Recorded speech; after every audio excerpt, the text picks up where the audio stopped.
Wir laufen dann rückwärts rein, oder was? Nee, der Gedanke war, dass ich es zeige, den du sagst, komm, lass uns kurz reinschauen, dann läufst du halt an uns vorbei. Wir sagen, vielleicht kann die Kamera jetzt kurz zeigen, wir sagen einfach, wir geben dir die Kamera. We will see. Wir können, glaube ich, nicht so arg lang reden. Wir reden einfach, bis wir hören, dass die anfangen. Ja. Und dann gehen wir halt so langsam rüber. A very warm welcome from the March of the Nations. We're right in Beersheba, and actually Beersheba is right in the midst of the desert somehow, because when you're arriving here, we came by bus, and you're driving right through the desert, seeing camels on the side. Really? Wow. Really, really nice, and it's really hot here, right? Yeah, that's right. I was just wondering, you're saying we're right in the desert. That makes sense because it's very hot and it's very bright. I need glasses, so excuse me if I put on my glasses. Yeah, from my side also a very warm welcome here to Beersheba, to the live stream from the March of the Nations.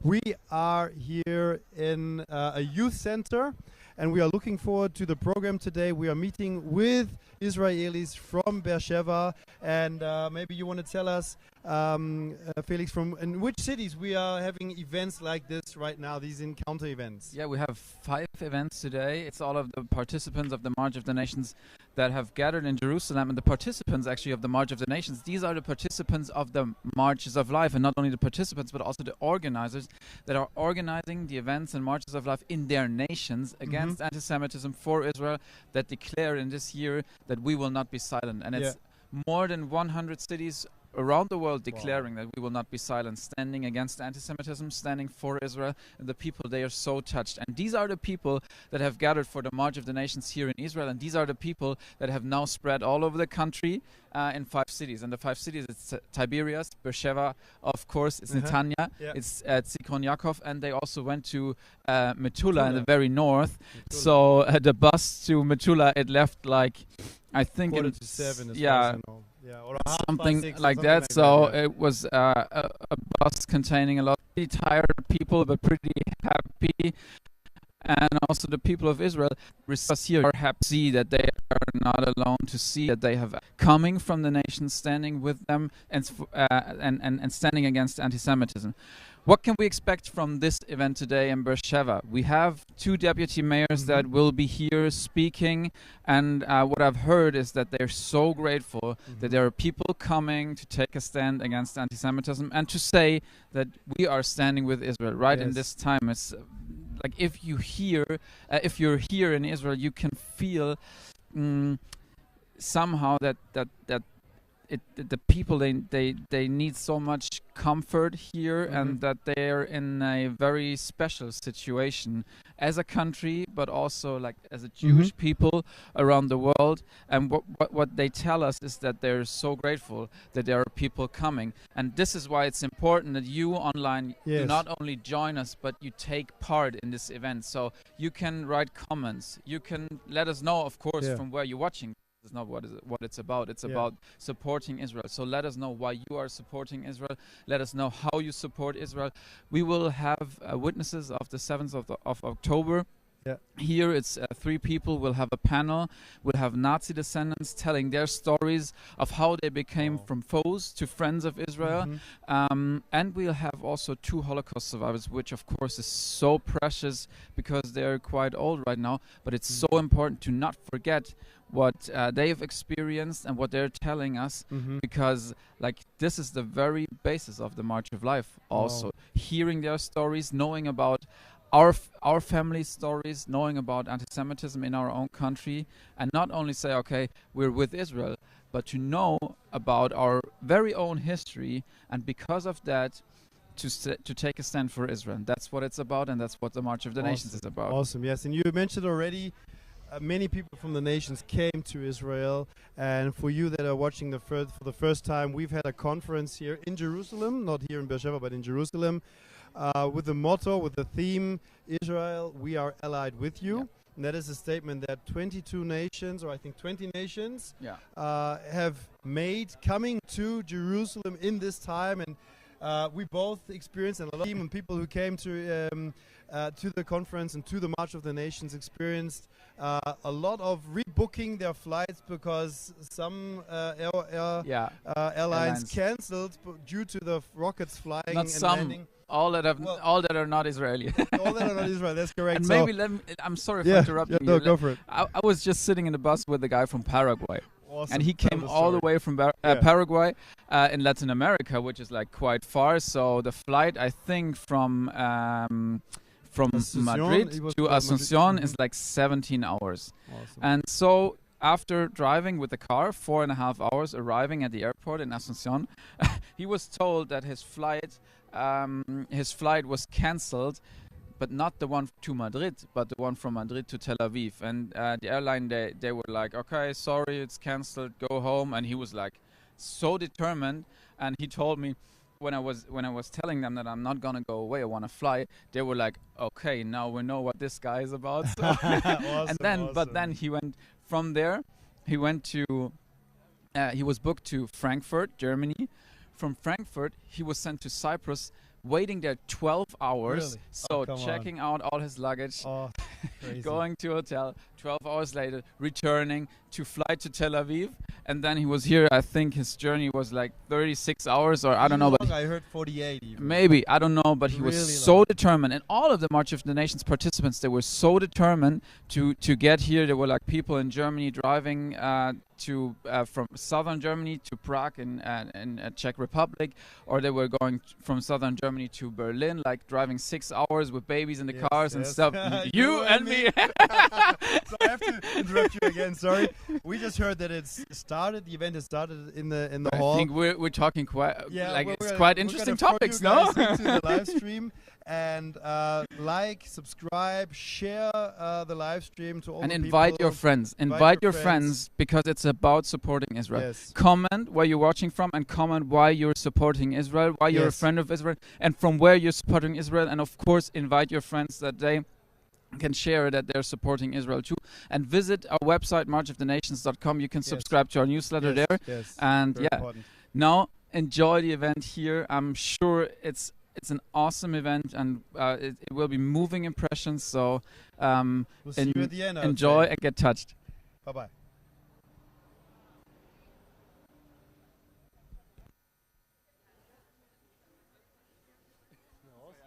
Shalom, shalom. Good morning. Good morning, everyone. I hope the people outside can hear me as well. We are going to start the March of the Nations event in Beersheba, so I would like to ask everyone who is still outside to come and have a seat. There are plenty of seats left. And don't worry, we will later have time to talk and to connect and to chat. It's, I think, our annual problem this year.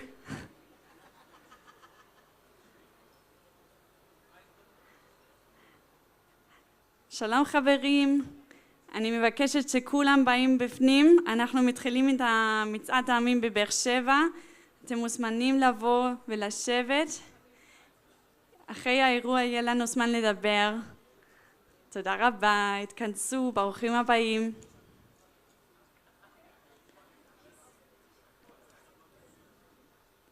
So we will wait a few more minutes and then we are about to start. Thank you.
low.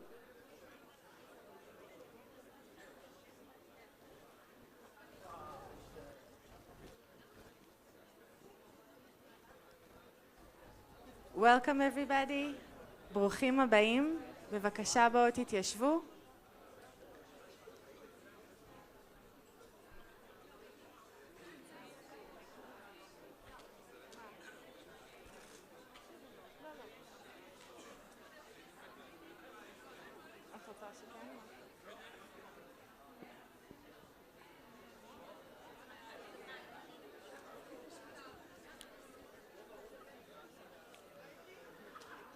ברוכים הבאים.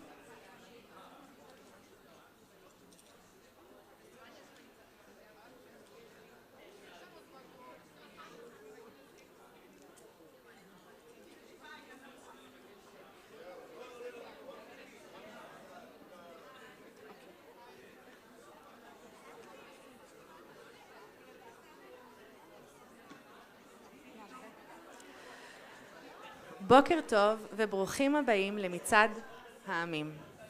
כאן שקט, אנשים, בבקשה, היא מדברת. אומרת הגרמניה שלמדה עברית במיוחד בשביל להגיד לכם את זה. So this was for the Israelis, sorry. All the other participants were quiet. So, בוקר טוב לכולם וברוכים הבאים למצעד העמים כאן בבאר שבע. So first of all, good morning and welcome to all of you to the March of the Nations here in Beersheba. It's nice to have you here. אנו נרגשים לארח אתכם כאן מישראל, ממדינות רבות ברחבי העולם. We have many nations here united and it's very special to have you here in Beersheba today. חילקנו לאורחים שלנו את הסיכות של החמניה, של הכלנית, סליחה. הכלנית מסמלת את העוטף, את הנגב המערבי, עם הפריחת כלניות המיוחדת. To summarize it, many of you received a pin with a flower which is a symbol for the hostages and also the victims of October 7th. בדיוק, הכלנית מסמלת את מה שקרה לנו ב7 לאוקטובר, וזה לזכר הנרצחים. And it's for remembrance on what happened on that day. אני רק רוצה להוסיף אמירה אישית, אני נורא מתרגשת, כמו כל שנה. So both of us are quite excited like every year, but we're really happy to have you here and that we can have the March of the Nations here in Beersheba. Yeah. אנו גאים לארח נציגים מעיריית באר שבע. אני מתכבדת להזמין את גברת חפצי זוהר, ממלאת מקום ראש העיר וסגנית ראש העיר. So we are honored to have the representatives from the municipality of Beersheba with us. Please welcome Acting Mayor Deputy Mayor Dr. Heinz Zohar.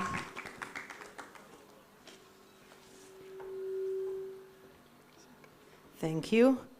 So I'm going to do it in English and you're going to translate me to Hebrew. It's going to be very funny. Or English is okay. Okay. So, ladies and gentlemen, dear friends, distinguished guests, it's a deep honor to stand here with you today at the March of the Nations in Beersheba.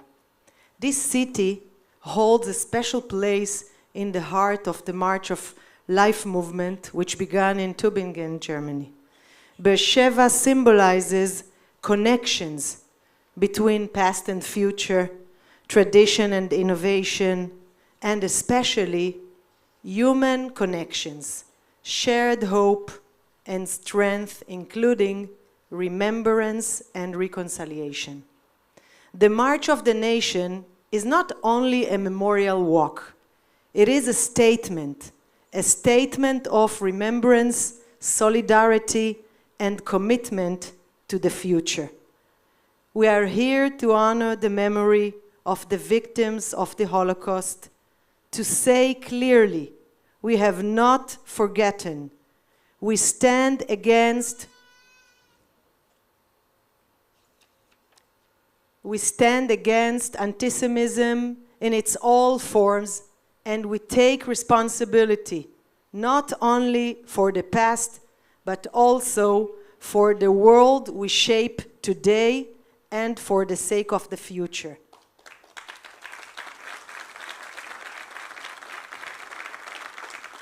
This year, as we march again for the third time in Beersheba, we carry an even heavier weight in our hearts. The horrific events of October 7th, when innocent lives were brutally taken in terrorist attacks, remind us that the struggle against hatred is not over yet. Our mutual presence here is also a tribute to the victims and a sign of unwavering support for the people of Israel.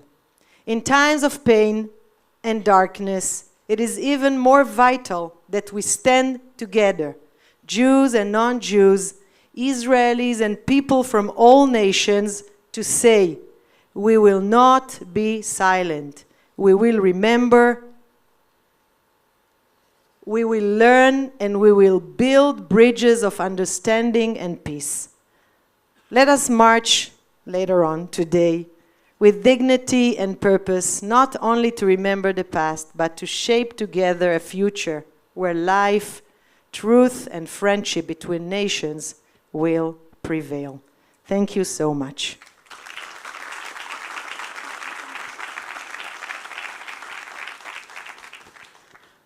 תודה לדוקטור חפצי זוהר.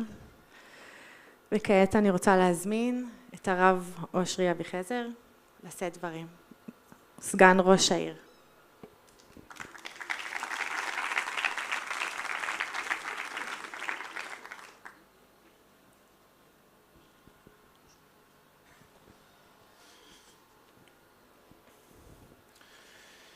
Good afternoon. I'm very excited to stand here in front of you. It's a big honor to our city to have you here today.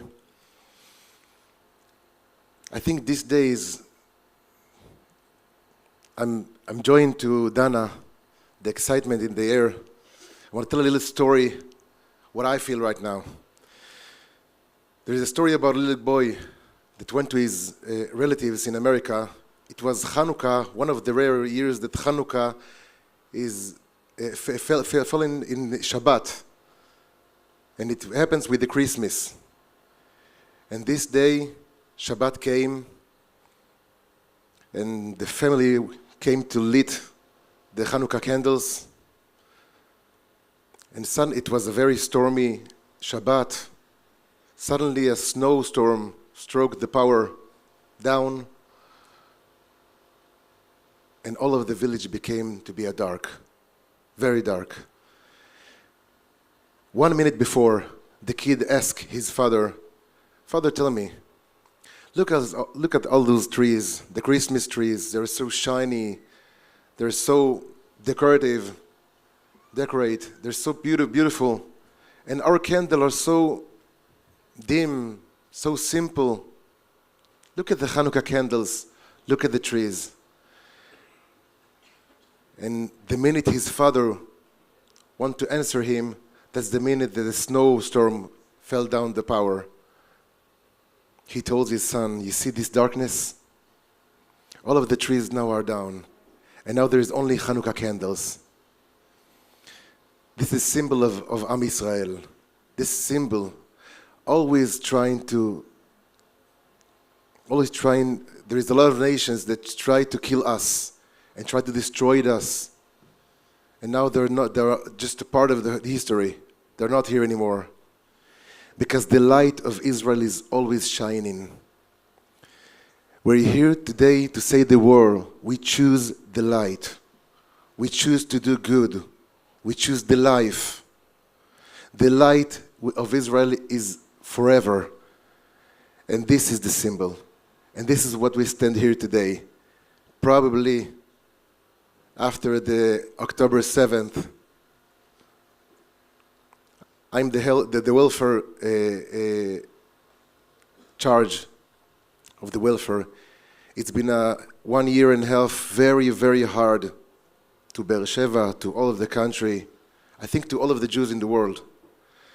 And now we stand here together, holding hands and saying we choose the light. These Hanukkah lights, There is no snowstorm that can stroke him. There is nothing that can shut us down. We choose the love. We choose the light. Thank you for coming to Be'er Sheva. You're welcome.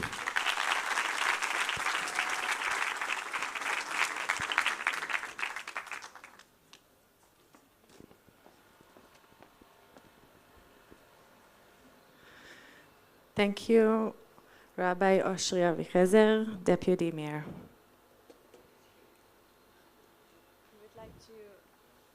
We would like to invite now Mr. Heinz. He's the International Director of March of Life, to come to the stage and share a few words with us. Give him a big hand.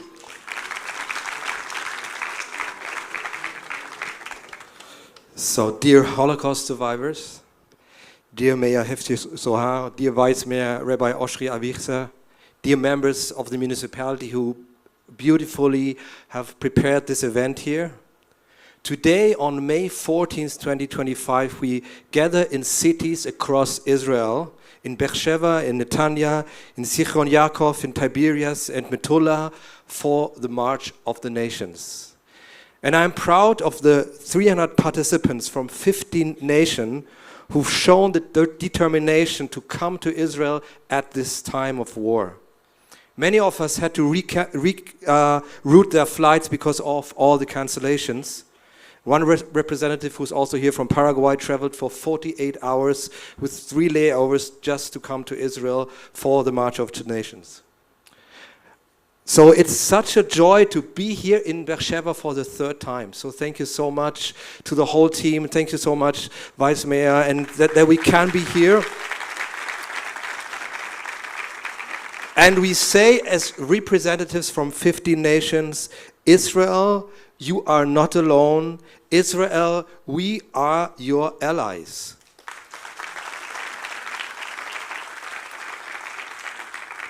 Exactly 77 years ago, according to the Western calendar, the State of Israel was founded.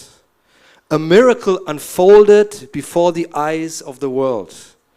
The ancient words of the prophets foretelling the return of the people of Israel to their land became reality. And Theodor Herzl's dream, only 50 years old at the time, of a national home for the Jewish people came true. Israel rose from the ashes of the Holocaust, which had almost entirely wiped out Jewish life in Europe only 3 years earlier. As the powerful phrase says, Mishoah letkuma, from Holocaust to revival. 80 years ago, on May 8th, 1945, the Holocaust ended with the Second World War. 6 million Jews were murdered, men, women, and children, and that Jewish life still exists, that Israel lives, that Jewish families rebuild their lives, it is nothing short of a miracle. But the wounds are deep, and the trauma of the ghettos, concentration camps, and death marches has been carried forward into the next generation. After the Holocaust, the world said, never again. But on October 7th, 2023, that promise was shattered. Hamas attacked southern Israel and carried out the largest pogrom against Jews since the Holocaust. And immediately afterwards, a new and furious wave of anti-Semitism swept across the globe with shocking speed and intensity. As the traumas of the Shoah are revived, many descendants of Holocaust survivors are now asking, could it happen again? And indeed, history warns us, silence and indifference are not neutral. They are the soil in which hatred and injustice take root. That is why we raise our voices today through the March of Life and the March of the Nations. We will not be silent. That is why in more than 100 cities worldwide and 22 nations, March of Life is taking place in 2025, bringing tens of thousands of people to the streets. Many of us are descendants of Nazis in Germany and in Austria, descendants of Jew haters in many nations in Europe and around the world. And we are facing up with the difficult histories of our families And you'll hear about that later. And we will not stay silent. We will not be silent about the Holocaust and about its lasting scars. We will not be silent about anti-Semitism in our own cities, our own churches, our own families. We will not be silent when anti-Semitism hides behind the mask of anti-Zionism. We will not be silent and say, bring all the hostages home now.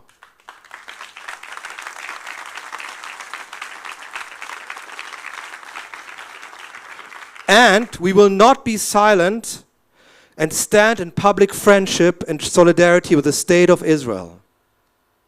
Today we remember from Holocaust to revival, and we celebrate 77 years of the miracle of Israel. Israel has the right to exist, to defend itself, and to live in peace. We say with one heart and one voice from 50 nations, Israel, we are your allies. Am Israel Chai, the people of Israel live.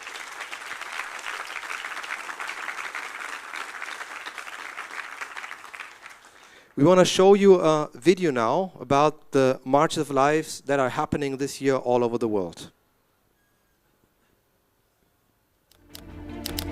This was 80 years ago. This was 1 year ago. What we do today determines our tomorrow. This is why we will not be silent in the face of anti-Semitism from all sides. And we will not be silent, but we will stand publicly in friendship and on the side of the state of Israel.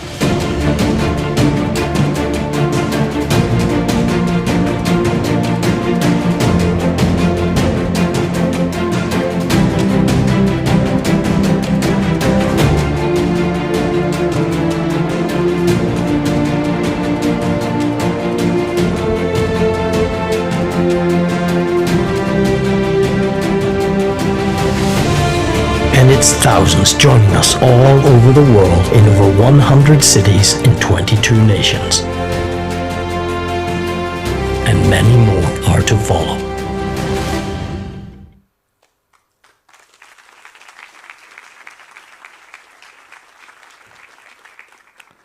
So you've seen a few pictures of the marches this year, and you have to know that in every city there are people, the way we do marches, that take responsibility locally. So we don't organize this centrally, but we have people in each city. And I want to tell you a short story from Strasbourg in France, where we had the first time a March of Life. And when we announced the march, there was 8 Palestinian groups at the university that wrote a letter to the mayor to boycott that shameful march.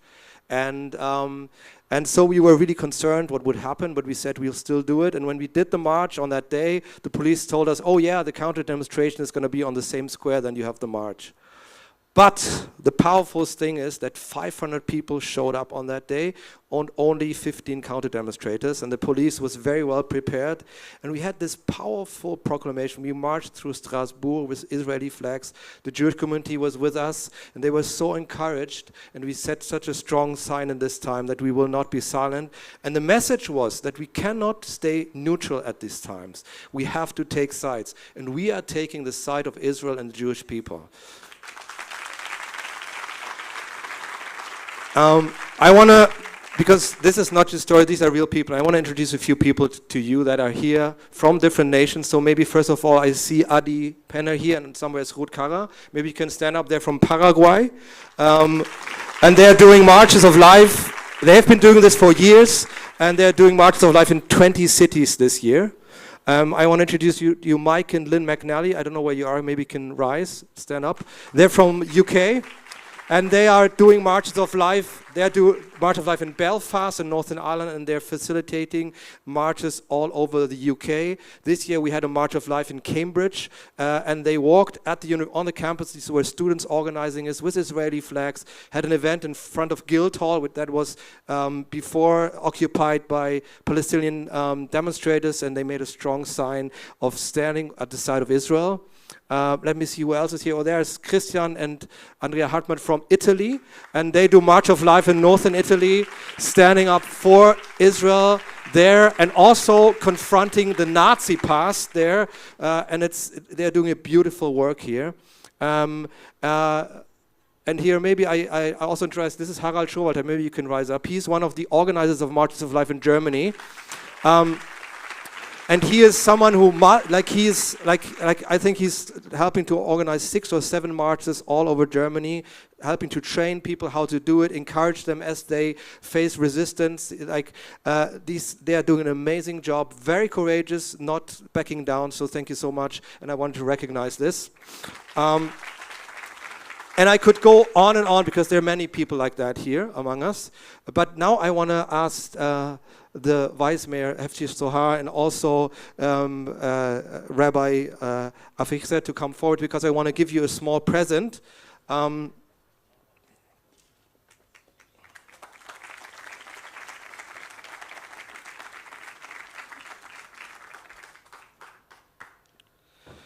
So this is a picture that says, "We will not be silent." You see some of the marches in different cities, and we just wanted to show you like this that we are standing with you in Beersheba, which is, as you said, very special in our hearts. But also we will not keep silent, we will not stop, and we will extend this even more. So. Thank you so much.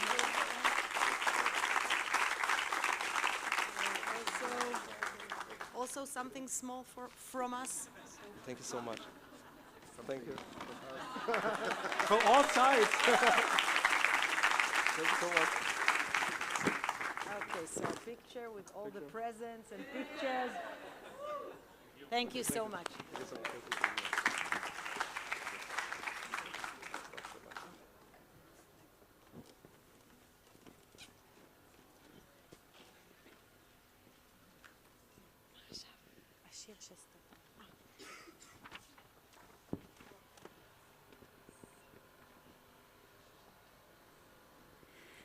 So thank you for your kind words. It's great to be here and to be so connected, and it's so encouraging to see what goes on in the world. And I think only the recap that we saw in the words of Heinz show us that Israel, you are really not alone. So we are here, and it's so great. I would like to ask Stefan Klein and Gudula Kash to the front. They will sing a song, Vehi She'amda.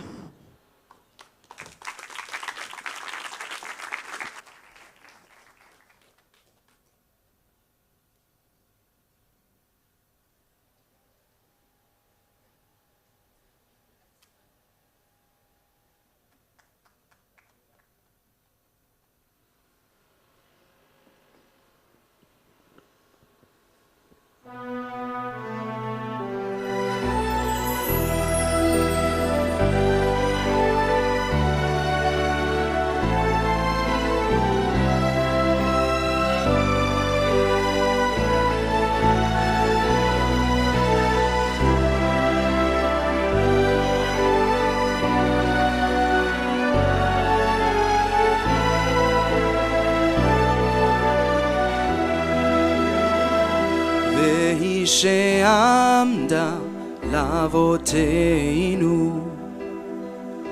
והיא שעמדה לאבותינו ולנו, שלא אחד בלבד עמד עלינו לכלותנו, עמד עלינו לכלותנו. והיא שעמדה לאבותינו, והיא שעמדה לאבותינו ולנו, שלא אחד בלבד עמד עלינו לכלותנו, עמד עלינו לכלותנו. והקדוש ברוך הוא מצילנו, מצילנו מידם. והקדוש ברוך הוא מצילנו, מצילנו מידם.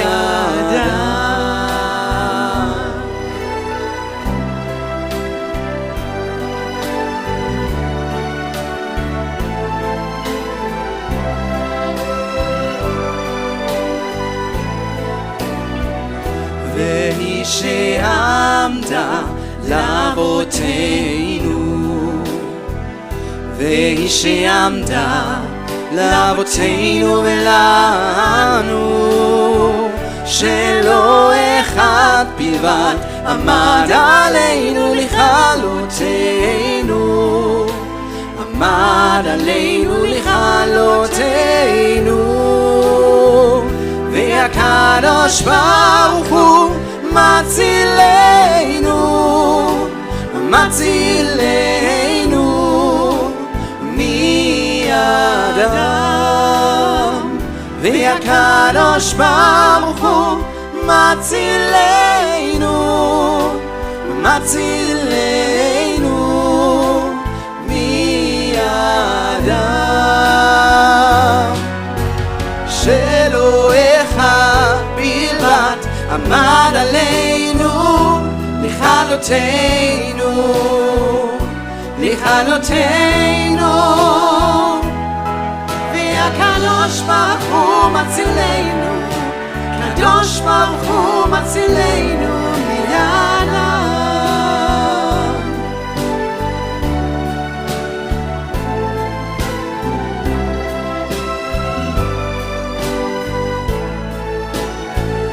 והקדוש ברוך הוא מצילנו,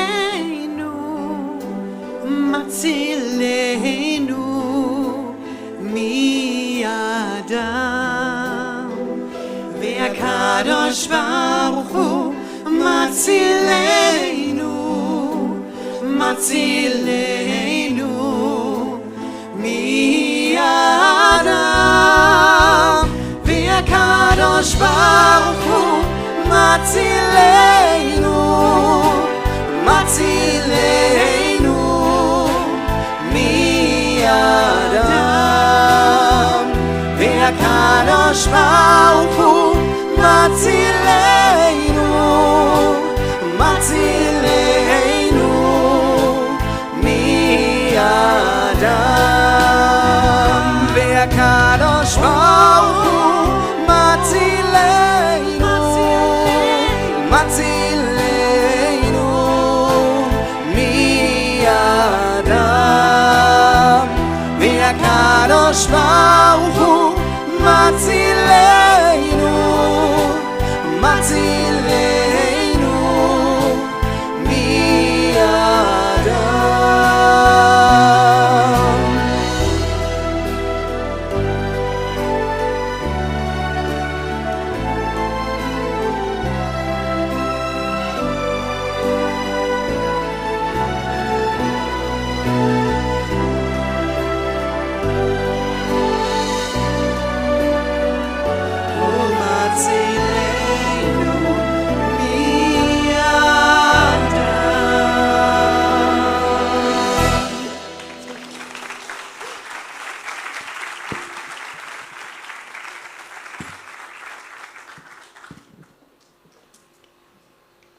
Thank you so much, Gudula and Stefan.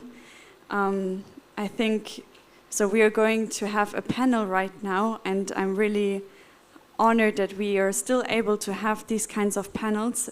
It's so important that we listen to what was in the past. Many people start to deny the Holocaust. Many people start to believe conspiracy theories. So therefore it is so precious and important that we hear the stories of the past, what really has happened. And therefore we will hear from Eva and Zera, their story, as well from Luisa and Caroline. I would like to ask you to come to the front. And as soon as we are ready here, we're gonna hear their stories. And I encourage you to listen carefully, because we have to appreciate the time that these beautiful people are still among us. So let's welcome our panel members.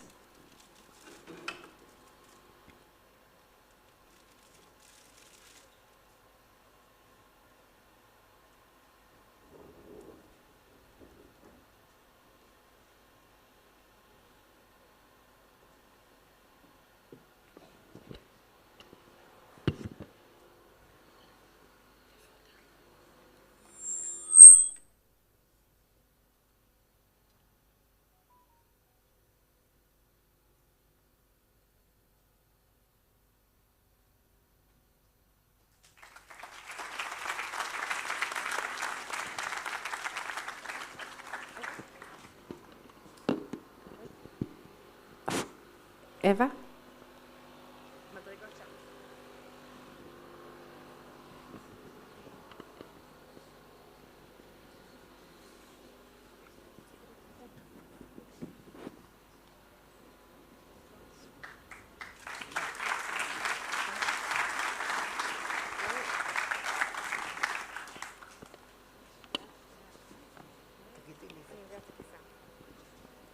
Okay, so if I'm going to start with you, I had the honor to talk to you before we started the event, and maybe you can shortly introduce yourself. You don't have to name your age, we know you're beautiful, and we're happy to have you with us. Thank you. But maybe you can share who you are and your story with us. If I was going to speak in Hebrew, but we will have translation by Dana.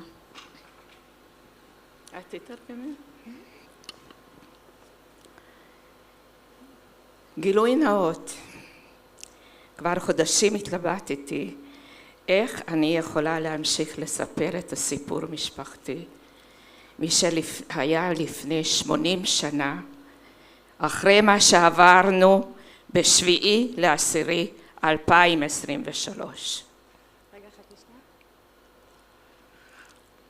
It's been a while that I've been thinking if I should keep on telling what happened to my family 8 years ago, especially after October 7th.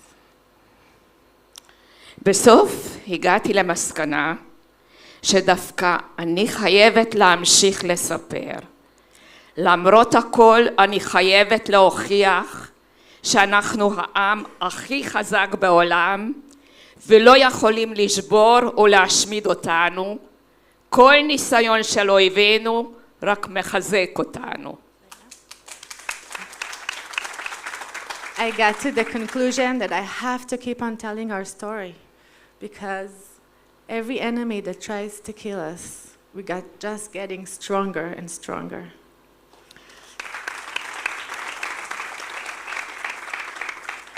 הורינו הם הדוגמה עבורנו. Our parents are our example. אם הם יכלו לקום ושוב לבנות בית, להביא לעולם ילדים, להילחם ולהקים מדינה, אז גם אנחנו נתאושש ונתגבר על המשבר הנוראי שקרה לנו ב7/10. If they could have built a family in a country and do all of this, we can definitely rebuild everything ourselves. לנו הרבה יותר קל, לנו יש מדינה שעם כל הבעיות היא שלנו. It's easier for us. We have a country, and with all its problems, it's still ours. עכשיו תרשו לי לספר את סיפור משפחתי. Please let me tell you my family story. שמי שרה אווה קראוס פרידמן, ביתם היחידה של לאה פרידמן מבית פפר, שורדת אושוויץ בירקנאו, ושמחה פרידמן שורד גולסקירכן, ואלמנתו של קראוס גבי שהיה שורד שואה מאוסטריה. זיכרונם וברכה. My name is Sarah Eva Kraus. I am the daughter of... מה השם של אמא שלך שוב פעם? שם של אמא? It's לאה פרידמן. לאה פרידמן מבית פפר. From Pfeffer family and the daughter of... אבא? אבא שמחה פרידמן. שמחה פרידמן. מגולסקירכן. And the wife of בעלך? בעלי גבי קראוס. גבי קראוס ניצול is also a Holocaust survivor from Auschwitz. אני דור שני שגדלתי בצל השואה ומגדירה את עצמי שאני שורדת של השורדים. I'm second generation and I call myself a survivor of the survivors. הוריי שיתפו וסיפרו את מה שעבר עליהם. אם היא הייתה מבקשת ממני, תקשיבי ילדתי ותבטיחי לי שכאשר אני כבר לא אהיה בחיים, את תמשיכי לספר מה שעבר על עמנו, כי יגיע הזמן שאנשים יגידו שזה לא נכון, זה לא קרה, הכל סיפורים של היהודים. My parents told me everything. They told me all the stories. And my mother said to me, when I die, please continue to tell our family story, because there will be a time when people will say, it didn't happen, something else did, and it's important to tell the truth. לכן אני כאן כדי לספר. This is why I'm here to tell our story. משפחתו של אבי היו בהונגריה עד לפני שנת 1700, והם התגוררו בצפון המדינה בעיר משקולץ. My father's family is from Hungary before the 1700s, from the city Miskolc. למשפחה היה כרם גדול, ממנו הכינו יין כשר לכל היהודים באזור הצפוני של הונגריה. הייתה להם מסעדה עם אולם גדול, שבו היו עורכים אירועים גם לאנשי העיר הלא יהודים, והייתה להם חנות מכולת. My family had a big vineyard which they made kosher wine, also kosher wine for Passover. We also had a grocery store. משפחתו של אבי הייתה משפחה דתית מתונה ומאוד ציוני. Also they had a restaurant and a event hall that used to have an events for everybody, and that family was Zionist and was religious. משפחתה של אמי, סבא רבא היה אדם דתי והגיע להונגריה מאוסטריה והקים משפחה. From my mother's side, my great-grandfather came from Austria and built a family in Hungary. המשפחה התגוררה בכפר צפונית ממשקולץ. אמי הייתה צעירה מבין 5 ילדים, היו לה 3 אחיות ואח. The family lived just outside Miskolc. My mother was one of 5 kids. כאשר אמי הייתה בת 12, סבתי שרה נפטרה ואמי עברה לגור עם אחותה הגדולה. When my mother was 12, her mother Sarah died, and then my mother moved with her older sister.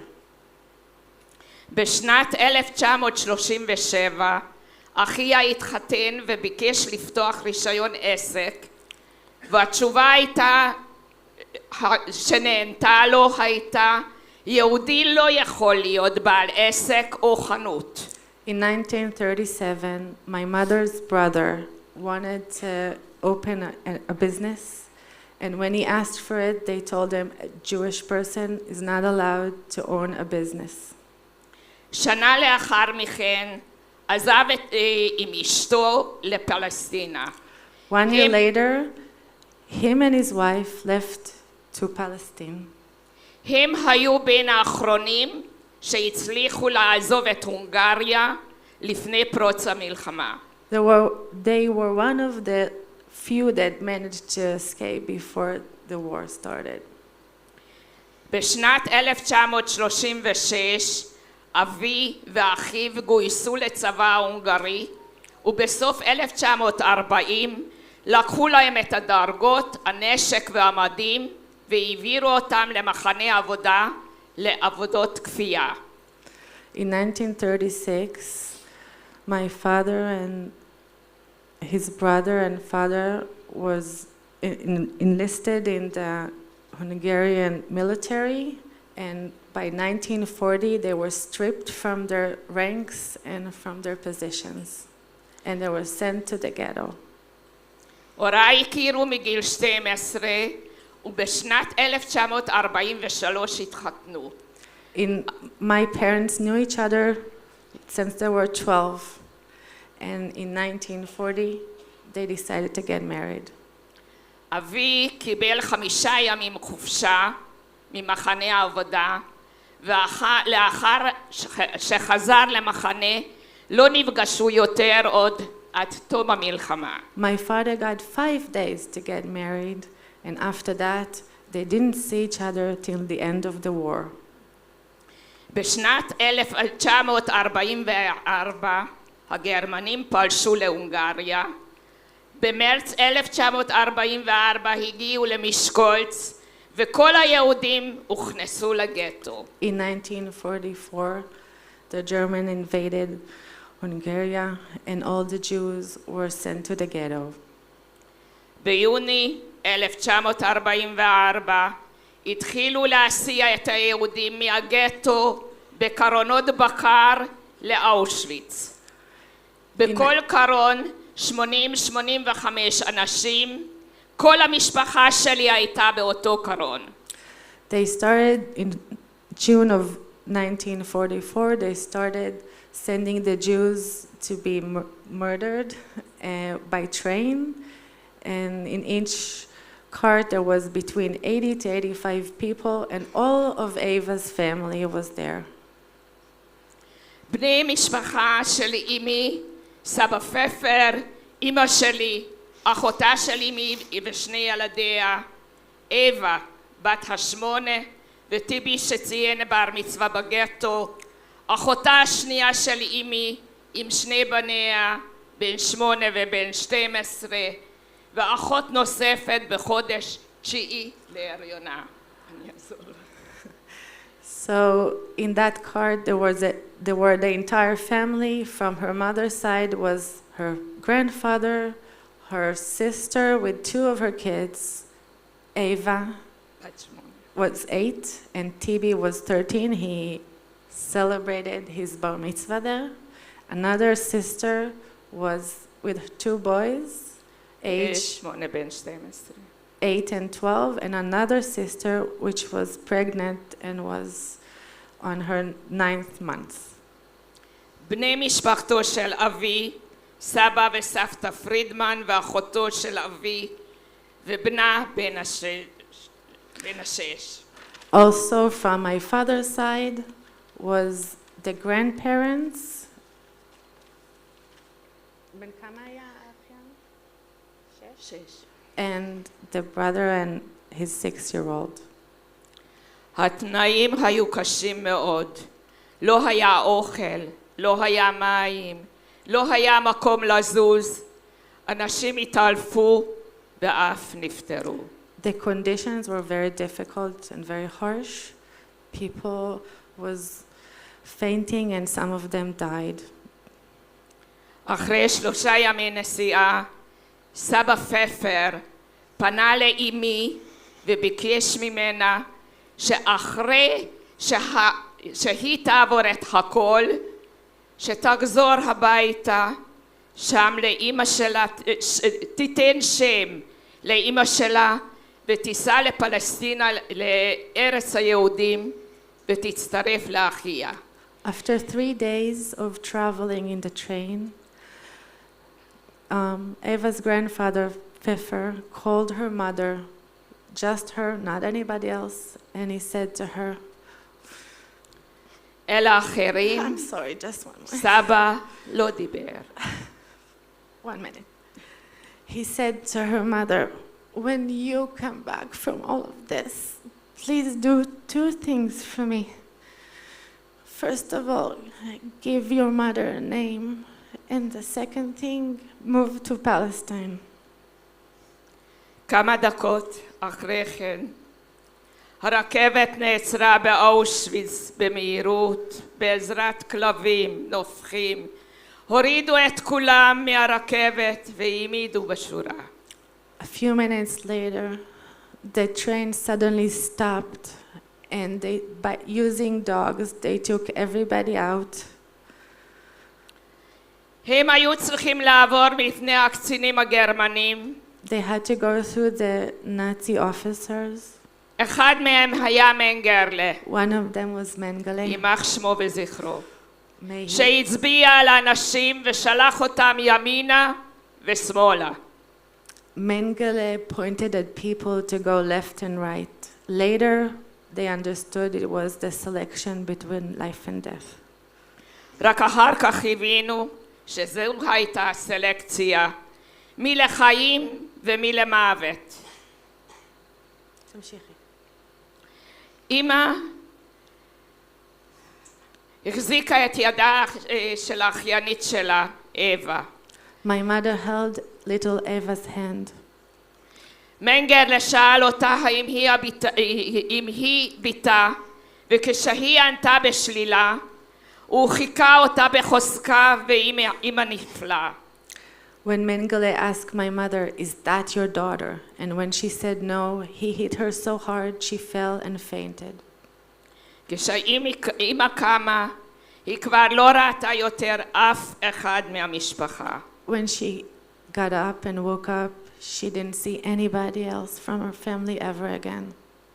היא נשארה לגמרי לבד. She was left all alone. Everybody died, murdered. אמא שלי הייתה באושוויץ בירקנאו 3 חודשים, בצריף מספר 5. My mother was in Auschwitz-Birkenau for 3 months in bunker 6. זה היה המקום שבו דוקטור מנגרלה ערך ניסויים על בני אדם. This is where Mengele had experienced on people. אמא הייתה ביניהם. My mother was one of them. יום יום היא קיבלה זריקות שונות, כל מיני חומרים באינפוזיה ועוד. Every day she got different things injected to her body. הסבל היה בלתי נסבל. אחרי 3 חודשים העבירו את אמא לאלנדורף שבגרמניה. שם קיבלה את המספר 23692. It was a great suffrage. After that, she was moved to Allendorf, and then she got her number, which is 23692. 23692. אמא עבדה שם כמה שבועות בסלילת כבישים ופסי רכבת. She worked there for a few weeks building train racks, train roads. משם העבירו אותה לעבודה בבית חרושת לפצצות. After that she was moved to a bomb factory.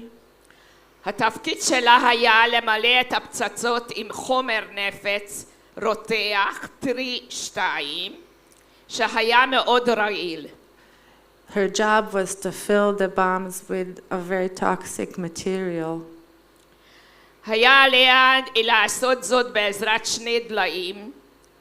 הפצצות היו במשקל 150 קילוגרם ונועדו עבור הצוללות הטורפדו של הגרמנים. It was very heavy. She had 2 buckets to fill it. The bombs weighed 150 kilograms and they were meant for the submarines. For the submarines. בערך בסוף אפריל 1948 נשמעו יריות ורעש של מטוסים מרחוק. הגרמנים במהירות ריכזו את האנשים שעבדו במפעל, כ1,000 אנשים, ביניהם אמי. In 1948, they took all the people that were there and took them. והתחילו להוביל אותם ברגל, בלי אוכל, בלי שתייה, יום ולילה לכיוון טרזיינשטאט. And they made them walk by foot to טרזיינשטאט. Okay, I can't say that word. ברור היה שהמטרה להשמיד אותם. It was obvious they wanted to kill them. הקרמטוריום באושוויץ כבר מזמן הושמד, אבל בטרזיינשטאט המשיך לעבוד במלוא עוצמה, גם בימים האלו בסוף המלחמה. The crematorium in Auschwitz was already eliminated, but the crematorium there was still active, very active. אחרי 4 ימי הליכה בצל החשיכה, יחד עם עוד 5 חברות, אמא שלי ברחה מצעדת המוות.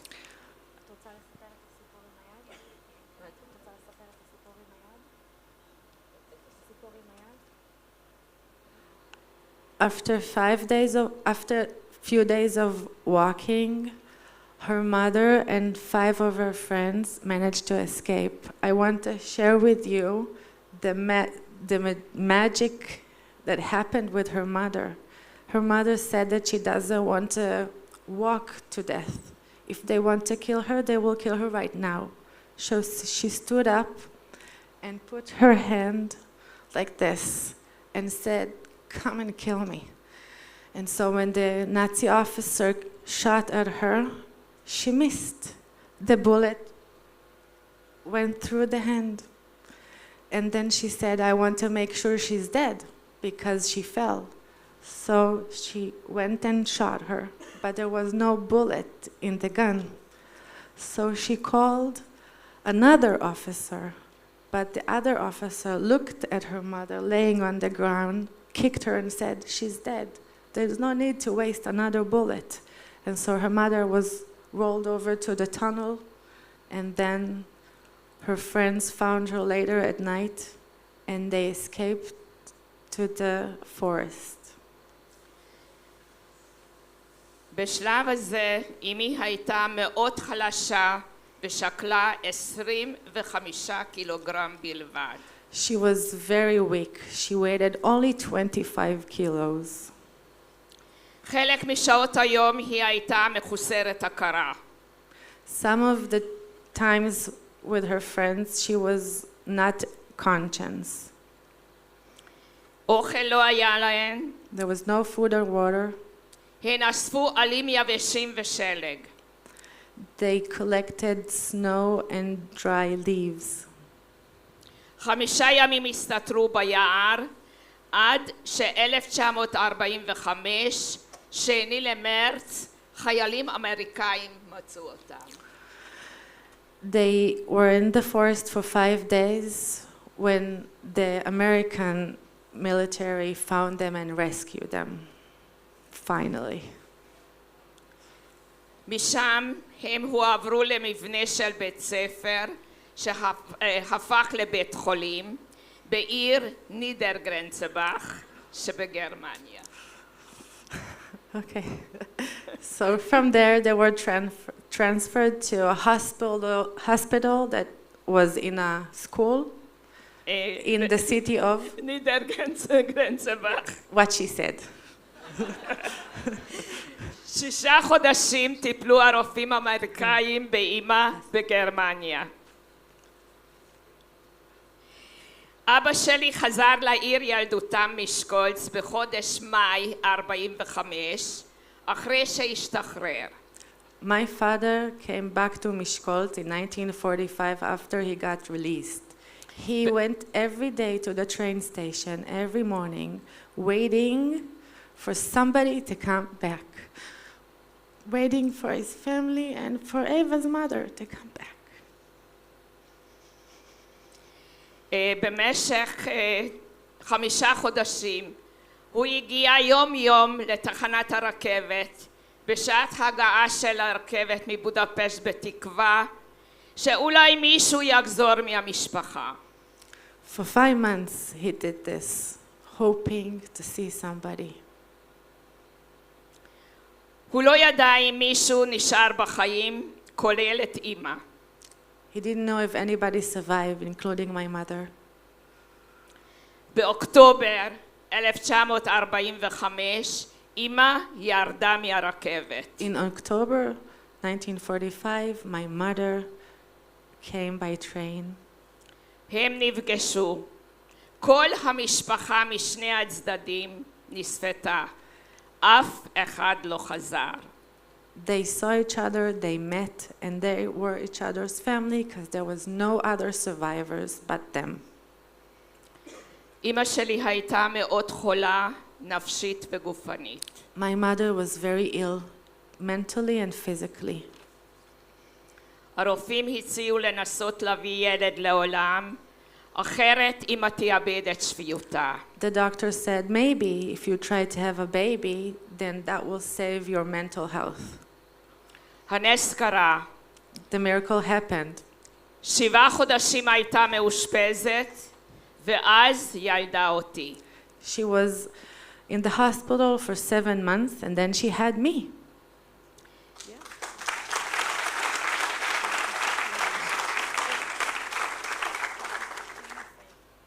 קיבלתי את שמה של סבתא שרה, ואת שמה של אחיינית של אמי, אווה, שנרצחה בגיל 8. So my mother kept her promise. She named me after her mother and also after the niece that was murdered, Ava. So her name is Sarah after her grandmother and Ava after the niece that was killed. הרופאים מסרו להוריי שלא יהיו יותר ילדים. The doctor said there will be no more children but me. השמחה הייתה גדולה, אבל מחולה בעצב. It was great joy, but also sadness. הוריי שמרו עליי כמו על אור עיניהם. My parents kept me and cherished me. We had a wonderful home. Nobody was fighting. There was no yelling or shouting. הוריי היו באהבה גדולה מאוד. בבית שלנו אף פעם לא היו מריבות או צעקות. תמשיכי. הם כיבדו אחד את השני ודאגו מאוד אחד לשני. הוריי היו ונשארו אנשים דתיים. חברים שאלו את אבא איך הוא נשאר עם כיפה על הראש ואדם מאמין אחרי כל מה שעבר עליו. ואבי תמיד ענה, קיבלתי 2 מתנות מהגורל, את אשתי ואת ביתי. My parents remain religious, and people always ask them, how can you still be religious? How can you put your kippah on? And my father always said, I got 2 gifts. I got my wife and I got my daughter. אמי תמיד הייתה חולה ועצובה. My mother was always ill and always sad. אני זוכרת את הצעקות שלה בלילות. בחלומות הייתה חוזרת למחנות וחיפשה את המשפחה. I remember the night's terror, the shouting in her dreams. She goes back to Auschwitz. כפעוטה הייתי מתעוררת מצעקות של אמי והייתי עוברת למיטה שלה ומחבקת אותה. As a baby, I heard my mother's screams at night and I used to crawl to her bed, and when she felt me and hugged me, she would calm down and go back to sleep. אחרי שהיא הייתה מרגישה אותי, היא הייתה נרגעת ונרדמת. אני זוכרת כילדה, כשהייתי משחקת עם הבובות שלי בזמן שהוריי היו מארחים חברים, הם היו מעלים זיכרונות מהמחנות, איך החברות של אמא היו נזכרות בילדים שלהם שנלקחו מהם בכוח, ואיך הייתי מחבקת את הבובות שלי ומפחדת שיקחו אותם ממני. I remember when my parents' friends used to come over and they would reminisce, they would remember things that happened to them. And they used to talk about it and talk about how their kids were taken by force from their hands. And I used to play with my dolls, hug my dolls so hard so they would not be taken as well.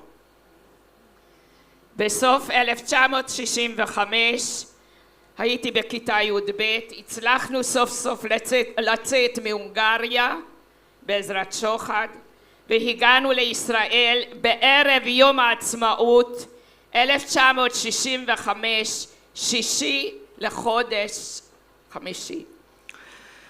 Finally, when I was 18, we managed to escape to Palestine. No, it was already Israel in 1965, but using bribery. And then we got to Israel on Independence Day, 1965.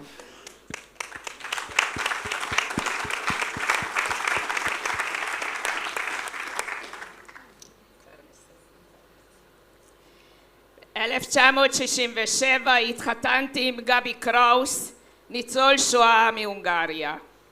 נולדו לנו 2 בנים, אבי ורונן, ויש לי 6 נכדים מקסימים. A year later, I got married to Gabi Kraus, my husband. We have 2 wonderful kids and 6 grandkids.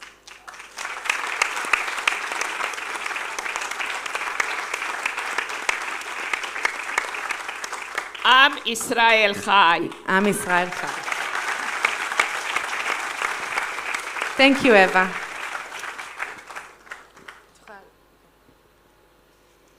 צעירה פרץ, can you please share your story? שלום, שמי צעירה פרץ. My name is צעירה פרץ. אני אספר את סיפור חיי. I will tell my life story. נולדתי ברומניה. I was born in Romania. בלידה שלי אמי נפטרה. When I was born, my mother died. זה נולדתי ב-1940. I was born in 1940.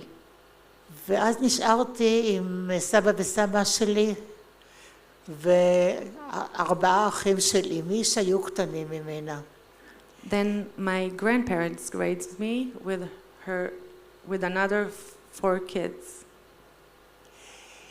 סבי היה אדם מאוד עשיר, הוא עסק במנסרות, כי גרו על יד נהר והיו שם מרתיצים, והיה לנו בית מאוד על 2 קומות, שזה לא היה כל כך בזמן ההוא.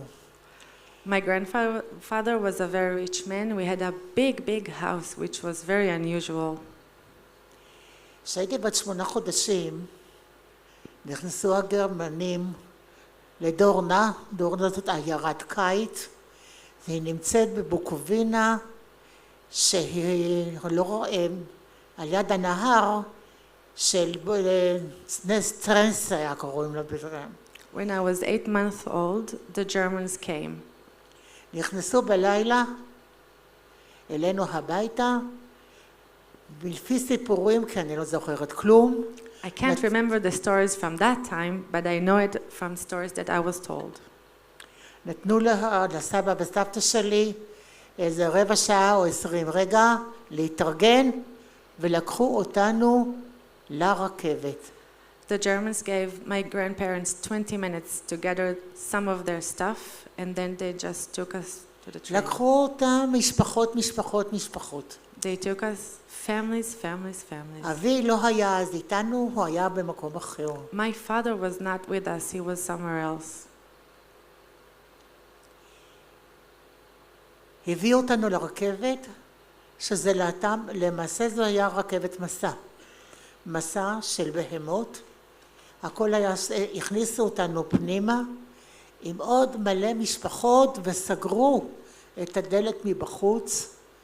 לא היה אור, אפשר היה לנשום, לא היה אוכל, לא היה מים, לא שום דבר, אלא כל דבר שהמשפחה לקחה. וזה מעט, כי גם הזמן של ההתארגנות, גם לא הבינו מה קורה. Because it was such a short time to get organized, they didn't understand what was going on.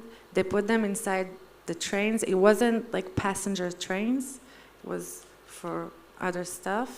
And when they closed the door from the outside, there was no windows, no air, no light, just the stuff that they brought with them. אחרי מסע של כמה ימים, הגענו למחנה שקראו לו טרנסניסטריה, שזה היה מחנה סגור עם תיל. After a few days of driving in the train, they brought us to the camp. טרנסניסטריה. And it has מחנה סגור. It was a closed camp. הייתה שמירה, וברור שלא יכלו שם לזוז, לעשות מה ש... קיבלנו צריפים, כל משפחה קיבלה מקום. Every family got a place to be. מקום קטן ששם כמו מקום כזה של, איך קוראים לזה, של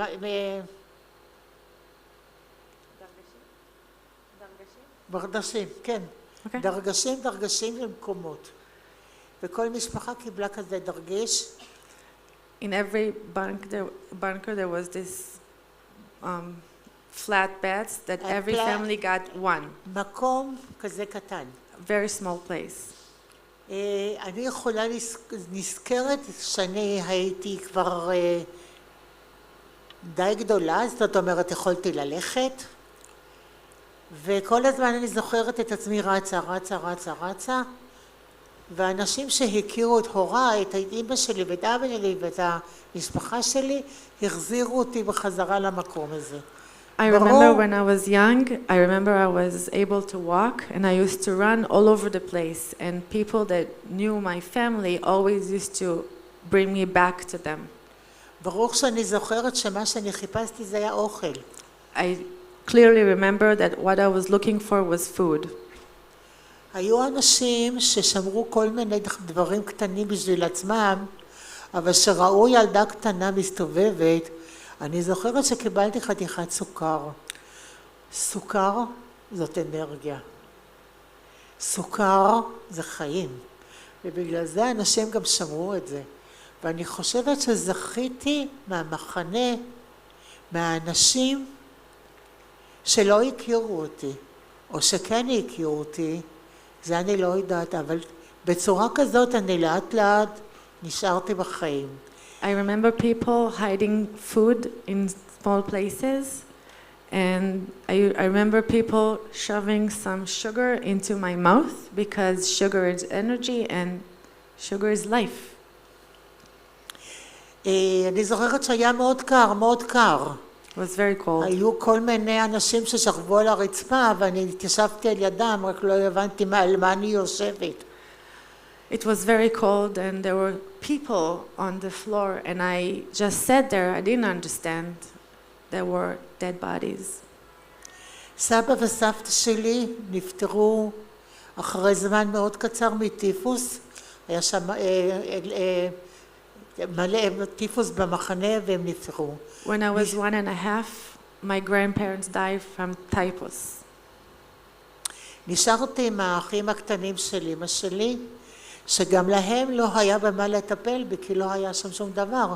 קיבלו קצת לחם יומית, אבל זה מנות קטנות, וילדה צריכה קצת יותר ממנות קטנות.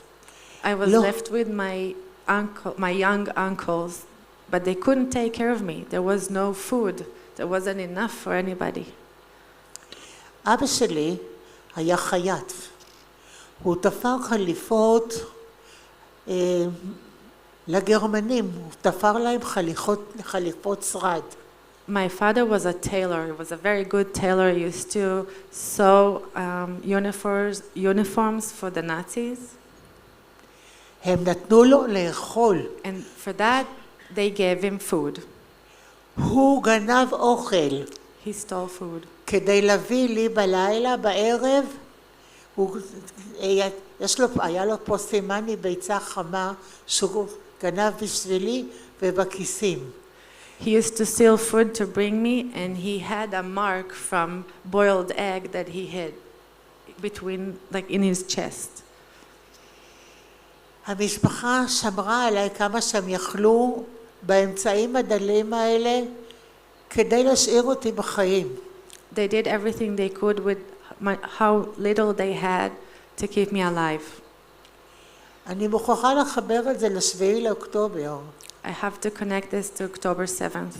אני זוכרת את הילדה I remember the Abigail שנשארה בחיים ושלקחו אותה לארצות הברית. הילדה המטולטלת, ואני הסתכלתי עליה ואני ראיתי את עצמי. I remember Abigail, she was 4, and when I looked at her, I saw myself. אני עברתי תקופה מאוד קשה ב7 לאוקטובר. It was very difficult for me. I felt like the entire trauma just rose up. אני עברתי פוסט טראומה קטנה, כן. זה אי אפשר להסביר איך הנשמה זוכרת דברים שהמוח לא זוכר. It's amazing how the soul remembers stuff that the mind just won't. והגוף זוכרת דברים שהוא מתחבר לדברים לא ידועים בכלל. The body is connecting to things it doesn't know. אני אחזור למחנה. הרוסים הגיעו ב-1940, שחררו את המחנה, ואז קיבלנו חופש. In 1940, the Russian came, they released everybody from the camp, and then we got freedom. אבא שלי לקח אותנו ואת המשפחה, My father took us שנשארה, and the family that was left. סבא וסבתא מצד אחד הם נפטרו, מצד שני סבא וסבתא נלקחו לאושוויץ, וסבא וסבתא מצד אבא נגמרו באושוויץ. Both of my grandparents died. Two of them died from typhus and the other two died in Auschwitz. אני זוכרת את הנסיעה חזרה לרומניה, וקראו לזה חוזרים הביתה. I remember the drive back to Romania. They called it the drive back home. עכשיו לחזור מהמחנה לרומניה, לא היה במה לחזור. לא היה מכוניות, לא היה... חזרנו בטרמפים, מה שנקרא. The way back, we didn't have cars, we didn't have anything, so we hitchhiked. עגלות עם סוסים, ישנו בכפרים למיניהם. Carriages and horses, sleeping in villages. בשבילי זו הייתה חוויה. For me, as a 5-year-old, it was a great experience. אני לא ראיתי שום דבר, בגיל 1, גיל 5, לא ראיתי כלום. I didn't know anything. I was 5 years old and didn't even see the world. תודה שדיברתם על הסיפורים שלכם, זה חשוב מאוד. So thank you, Eva and Sarah, that you share your life story with us. It's very special. And we have here Germans sitting. And when you talk about Al-Germanim, the Germans, it was not them, it was our families. And we would like to hear a short statement of Caroline and Luisa about what their family did. And they would like to talk to you as well. If you maybe could hand over.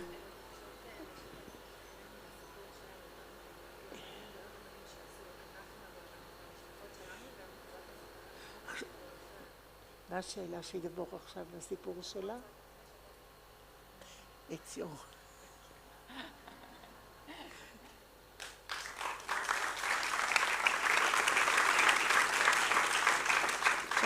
Check.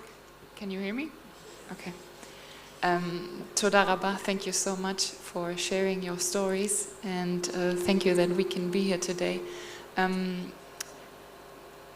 My name is Luisa. I'm 33 years old, and I was born and raised in Germany, and I'm part of the March of Life delegation that is here today. And I would like to share a little bit about, very short, but a little bit about my family history and why I'm actually here in Israel today. In school ages, we were of course taught in Germany about the Holocaust, but it was more on a scientific level. There were numbers, there were stories, but I kept asking in my family. I remember that I asked my grandfather, were you in the Hitler Youth? What did your parents do in the Holocaust? And he told me something, but he did not answer my question. So there was silence about what happened in my family. And in 2014, I got in touch with the March of Life movement, and I was very encouraged to research my family history by myself, and so I did. And what I found out is that one of my great-grandfathers, which is actually the father of my grandfather whom I asked this question, what did you do in the Holocaust? he was with an SS police battalion in Poland, and he was invading with his battalion already in 1939. So when the war broke out, Poland, and they were responsible for expelling and deporting Jewish people, and entire villages were eliminated. And in the 40s, he was also sent to Serbia. And there was a camp near Belgrade where he was also responsible for watching the camp and deporting people, and also mass shootings took place there every day. And I heard this, I found out about all of this, and it really shocked me, and I was very moved that this is my family. And I started to talk about this with my parents, I started to talk about this with my grandfather, and I said, this is the truth, we have to do about this, we have to do something about this. And I started with the March of Life to participate in different marches, and I was so privileged to meet Holocaust survivors and also Jewish people, Israeli people throughout the past years. And I started to organize a march myself because I want to be different, and when I keep silent, I would not make a difference. But today I want to tell you, I met Serya before, and I also met some of you young people here, and I want to tell you that I'm wearing this pin with this yellow pin for the hostages, and I got this rose pin. And I'm wearing this Star of David, and I'm wearing this not just here in Israel, but I'm wearing it in Germany and wherever country I go to. And I want to tell you, I'm with you, I'm for you, and I will speak up. I will speak up for what my family did, but I will also be a voice for you in the nations. And you are not alone. I'm so privileged to be with you, and it really is an honor to me.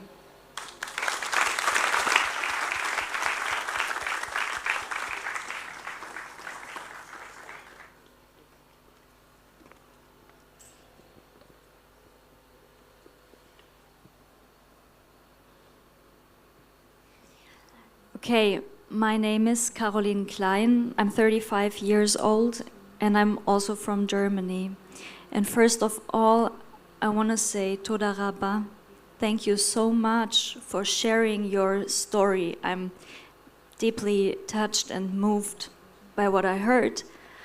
And as a German, it's hard to sit here actually, because it was not someone who did this. It was our families. And so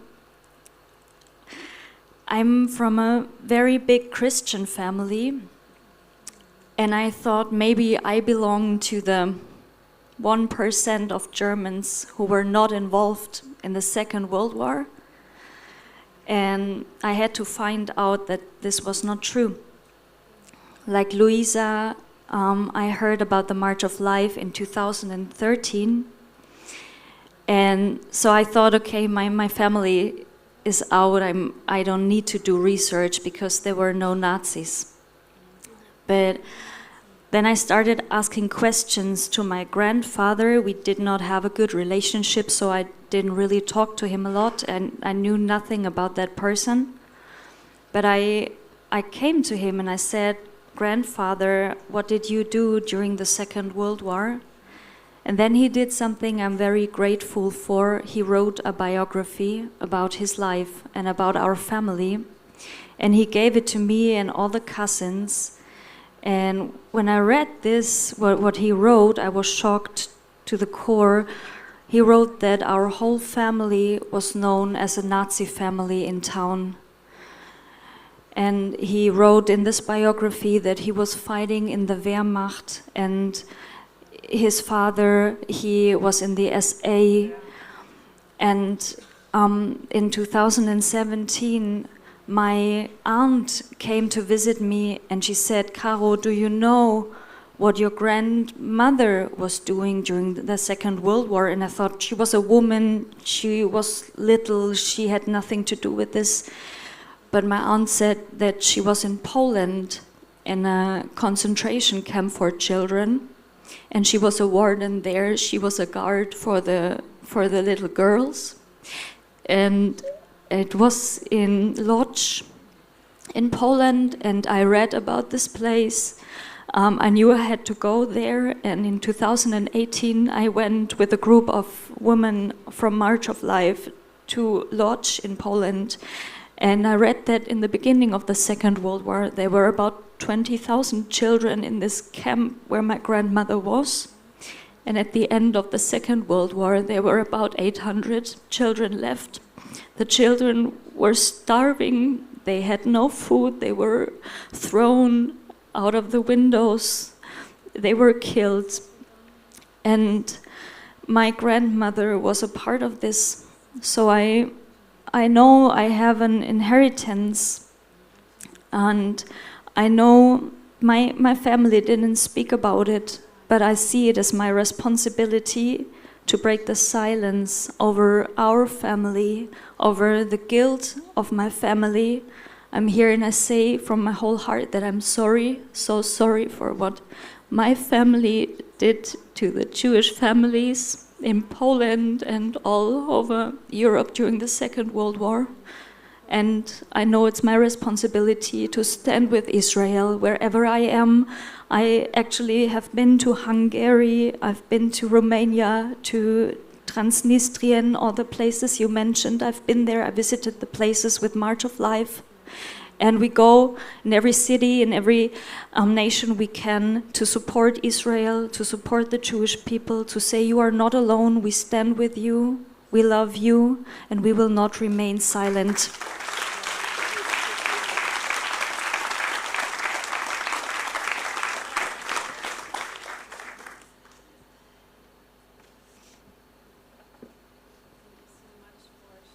Stories, and we would like now to honor you as Holocaust survivors. Thank you for sharing your story, and please give them a big hand again.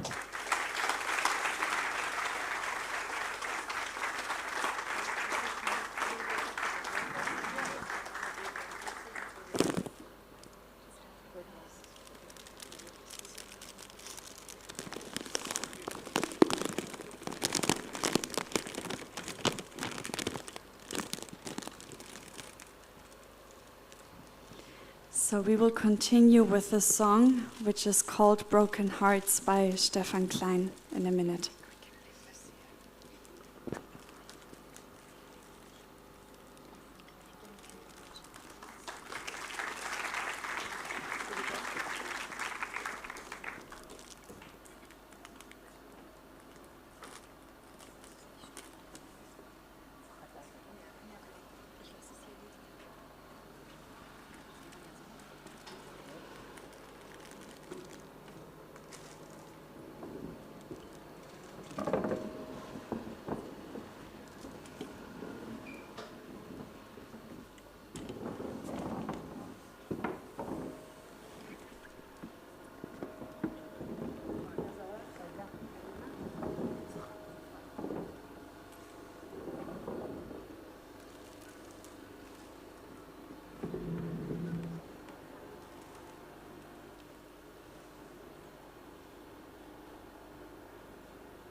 Knows pain and all its parts,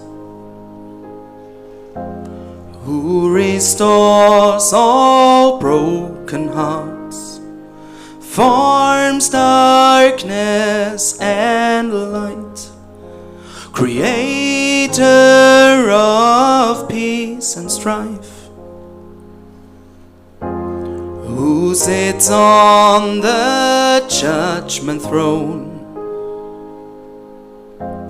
who forgives, acquits, and dons the long robe of mercy, watches over and knows just who heal my broken heart when I fall apart and I'm longing like an ocean with no shore. Won't you just tell me who will now embrace me and promise that I will not break down anymore?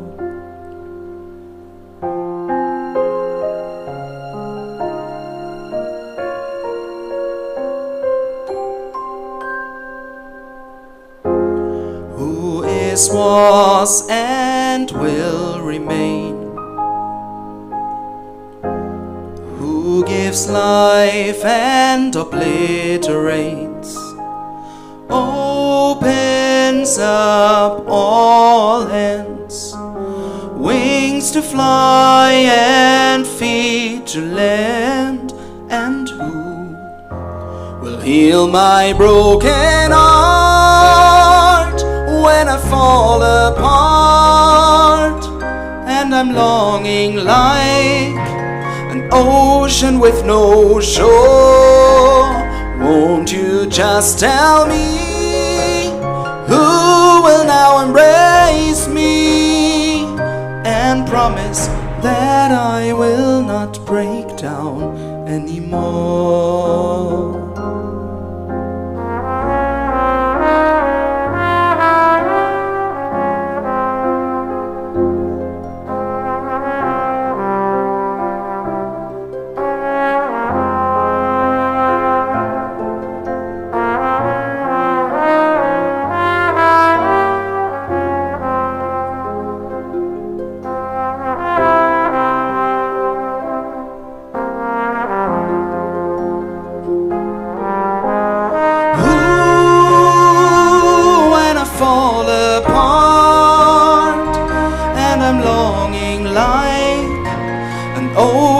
With no shore, רק תגיד לי מי יחבק אותי ויבטיח שאני לא אכנע בסוף,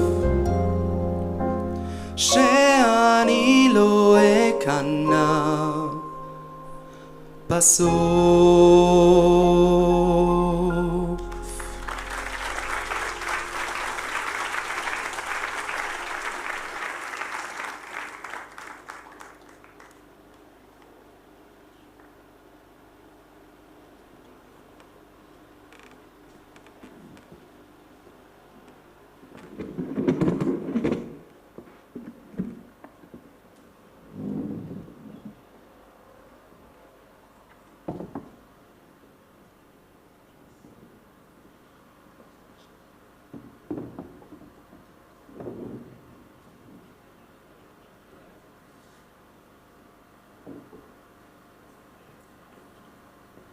So thank you, Stefan and the dance team. We would like now to continue. As we already heard of Eva and Zera, there is a connection to nowadays. So we heard about their stories of surviving in the Shoah, but still there is a connection to what has happened on October 7th, 2023. And among us, we have special guests that will join now the panel.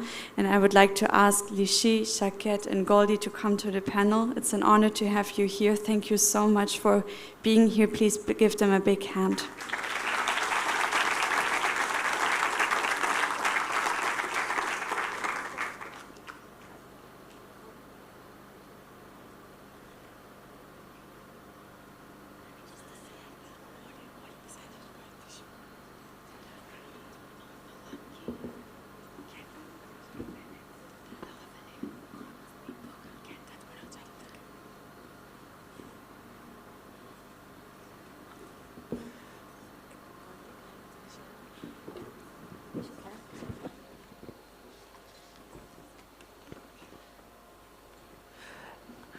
So we would like to start the panel about October 7th. Goldie, would you mind sharing your story? Thank you. So my name is Goldie Feuerstein. I have I'm a mother of 3 young kids, and Eldad, my partner, sits here in the crowd actually. We live now in Beersheba, in the Park neighborhood, and I'm a member of Kibbutz Nirim community. We are all located right now in Beersheba due to the fact that it's still prohibited to go back and live in Nirim. So my story of October 7th starts a bit before, because we went to sleep really late. A day beforehand was what we call a Chag HaKibbutz. It's like a festival. Okay, so what you see here are my kids on a jam session. That photo was taken in the evening of October 6th. So it was a big festival to note the foundation of the kibbutz. It takes part every year. So we had lots of activities for the kids, and we were all very happy and celebrating. That's us in the Sukkot, the last Sukkot that we had in the kibbutz, my parents and my kids. And so we went to sleep really late due to the holiday, and when the red alert started going on at 6:30, I remember that I was extremely tired. I barely woke up, and I grabbed my youngest one, Uri. He used to crawl to bed with me every night. He's still doing it. So we ran to the safe room, and we kind of waited there for the siren to go off, and I thought to myself that I'm gonna pack the stuff and drive to my mother-in-law. That's what we used to do. And it didn't stop, and it kept on and on. And we put the kids some videos, some movies to watch. And while we waited, all of a sudden I heard gunshots nearby our house, and vehicles, the sound of vehicles going down the path. And I remember me looking at Eldad, and we understood, Eldad is my partner, and we understood that something is very different this time. And he told me quietly that he gonna lock the door of the safe room, which you cannot really do because it's not, it can be locked, but he just like grabbed the handle and put it upward. And maybe 30 seconds after he did it, we heard our door entrance being slammed open, and people running inside our living room, shooting and shouting. Now, my kids didn't understand what's going on because everything was so noisy, the explosions and the battle. Asaf Hamami, which is Zichrono Livracha, which is the major lieutenant of the area, he had his battle something like, 5-6 meters behind our house. So it was very loud.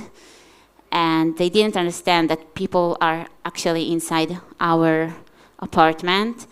And immediately I started texting my friends. We have people, terrorists in our house, please come to help. But then I saw my neighbors texting the same stuff. And we kind of just waited, and Eldad was very firm with the handle, and they just went. I don't know why they didn't shut the door, because they shut other places in the house, but they just didn't. Sometimes I think that maybe because they heard my youngest one crying, they did other horrible stuff, but we never understood why they didn't insisted more. So they came 3-4 times again. Every time we heard the we heard them shooting, shouting, shooting on the window, the steel window from the outside. And as time passed by, it was harder and harder to stay inside the safe room since we didn't have electricity. Nothing worked. It was totally dark. The kids were thirsty and they needed bathroom and all. But every time that I texted and asked if someone is gonna come, I was answered that no one is going to come, and all we can do is just grab the handle tight. So that's what we did. And after what looked like, I don't know, we've been actually about 10 hours in the safe room. And then we heard a soldier calling our names, so we understood it's the IDF. And when we walked out of our apartment, we understood that the world has changed, and it's not gonna be the same world that we knew before 6:30. We saw the neighborhood burned, and the whole parking lot was burned. And my neighbor came to me crying, and I didn't understand why. And she said, they took two of mine, and she continued repeating it.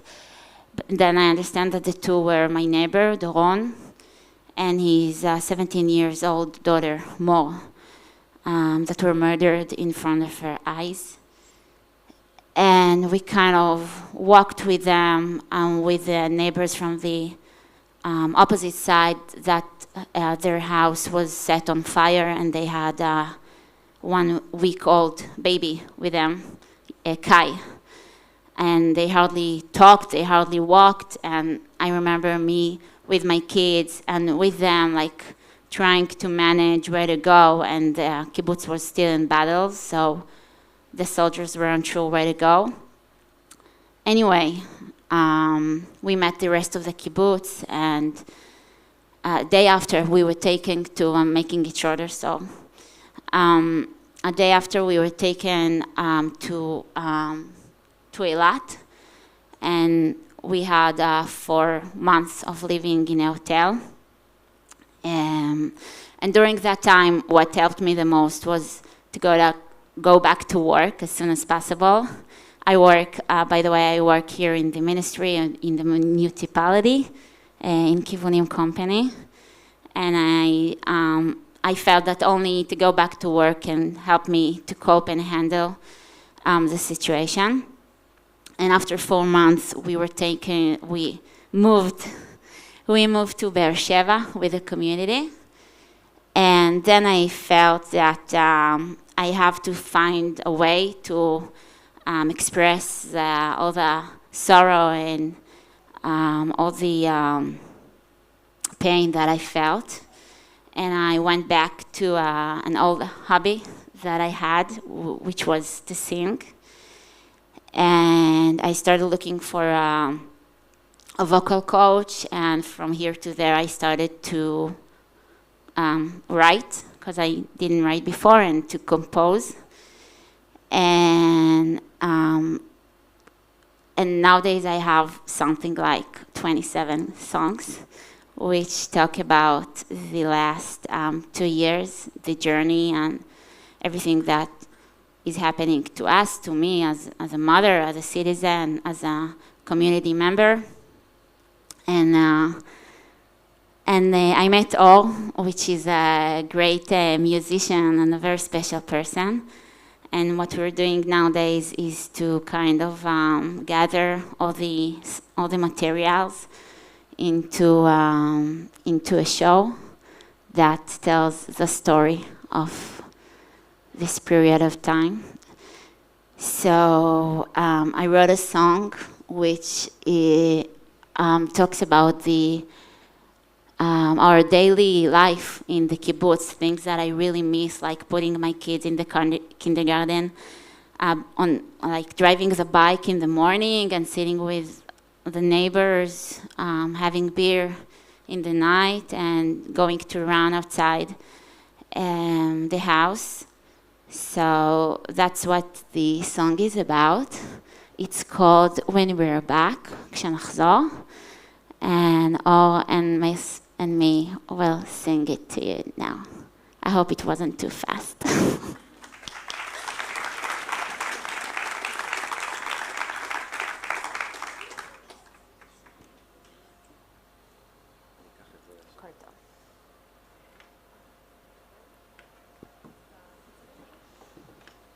In the meantime, I'll tell that this neighborhood doesn't exist anymore. We're now rebuilding the kibbutz again, physically.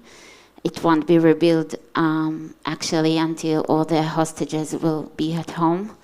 But that was the remaining of the neighborhood that is not, doesn't exist anymore.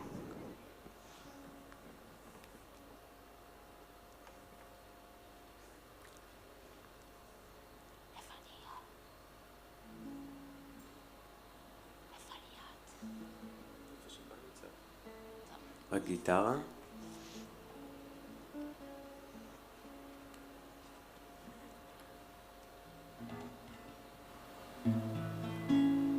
תודה.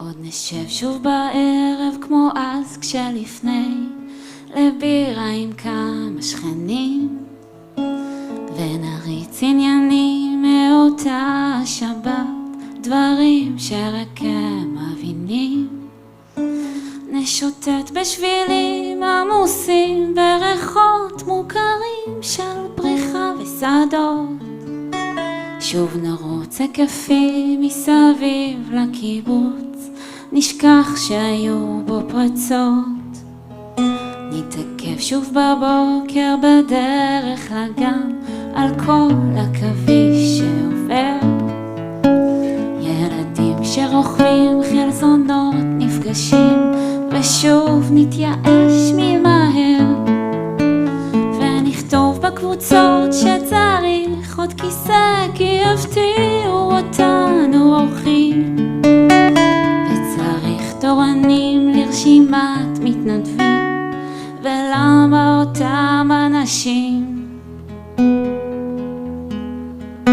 שישי צהריים הולכים לבריכה עם פיתה ושניצל ביד עושים השלמות אצל ביס בכיכר לא נשאיר את הג'חנון לבד נתעורר בשבת לעוד בוקר של פנקייק אחר כך שכנים ושטויות בבית לשם על הבית ליד עוד יש סימני יריות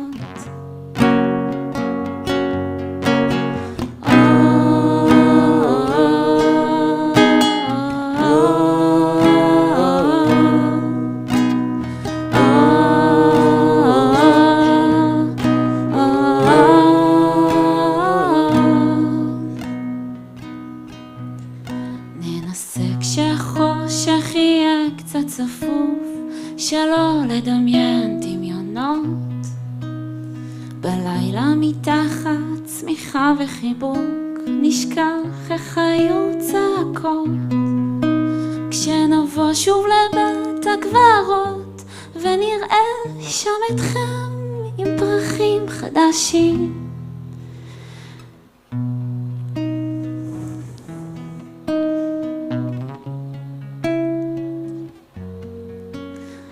נסתובב ונחזור דרך שער צהוב אנחנו היום אחרים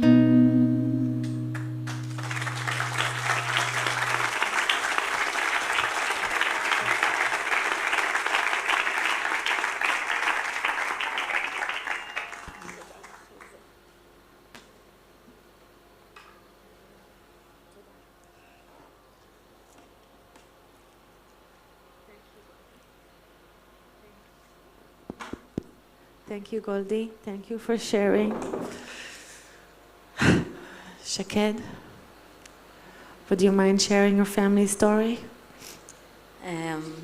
Hello, everyone. It was very beautiful. My name is Shaked Haran. I was born in Kibbutz Be'eri. My mother was also born there, and my grandfather, Abraham, he came to Israel from Germany, from Stuttgart, 1934. And since then, him and my grandmother were the founders of the kibbutz, and all my family lived there for generations. I live today in Beersheba, and on the 6th of October, my family got together in Be'eri. My parents, this is my father, Avshalom, and my nephew, Naveh. And my sister was there with her son Naveh and her daughter Yahel and her husband Tal. And my mother, of course, was living there. And also my father's sister and her daughter. Everyone met in my parents' house. We were there the week before, and we were not sure if we join. And in the end, I wrote my father that we need some quiet time and we'll stay at home. And my mother's sister, Lilach, she's a neighbor of my parents, her and her husband. So altogether, it was a family of 11 people in Be'eri. On October 7th, we woke up from sirens in Beersheba, and I thought that usually what happens is that if the sirens reach Beersheba or Ashkelon, the big cities, then they're past the kibbutzim. It's usually drops in the kibbutzim, and then the serious missiles are sent to the cities. So in the beginning, I was with my children in the safe room, and I didn't think to go and check the phone. And I only actually very late at that day started finding out what happened. So in Be'eri, 6:30 in the morning, there was a sirens, and my sister and her husband ran down to the safe room in my parents' house. They were all together 8 people in my parents' house. And in the beginning, they thought it's usual, that a few sirens, we wait a little bit. My mother exited the safe room to make hot chocolate for the children.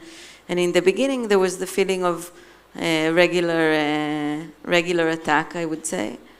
And then at some point, they started getting messages from people in the kibbutz that there are terrorists infiltrated the kibbutz. They didn't know how many, and people were told to stay in the safe room, take down the lights, lock the doors, and try to make minimum sounds. For my family, the children and my sister and aunt were under the bed. My mother was in the corner trying to protect herself, and my father was outside of the safe room with a kitchen knife, because this is all he had to protect his family. And he wouldn't come inside. So for a few hours that morning, and my parents have big windows, so for a few hours he saw what's happening outside, and he didn't want to go in. He wanted to be the first ones that the terrorists see when they enter the house.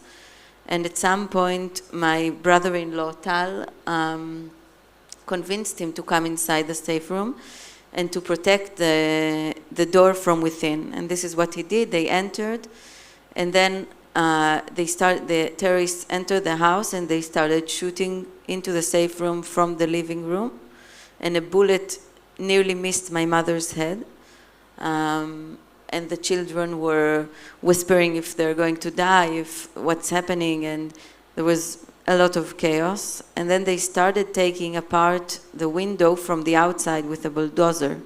So what they felt in the inside was the whole room shaking down, and then there was a spot, like a hole in the wall.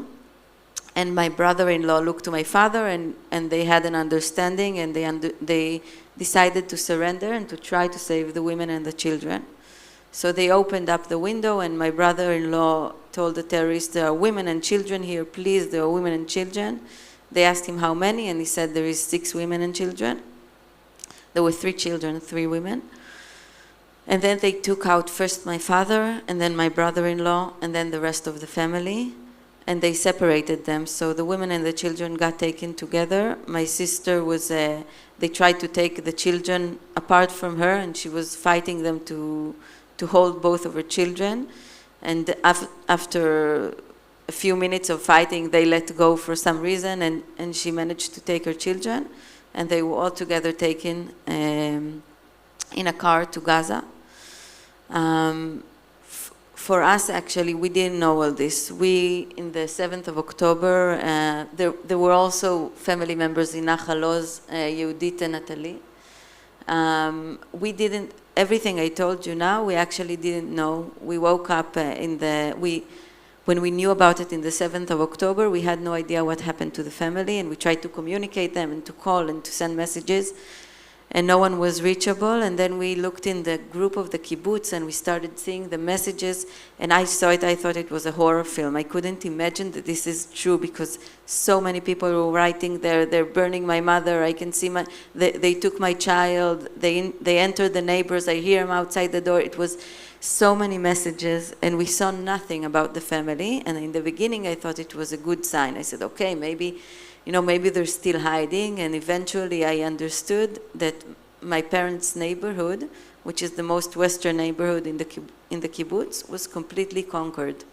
And no one entered it, not the IDF, not the first response team.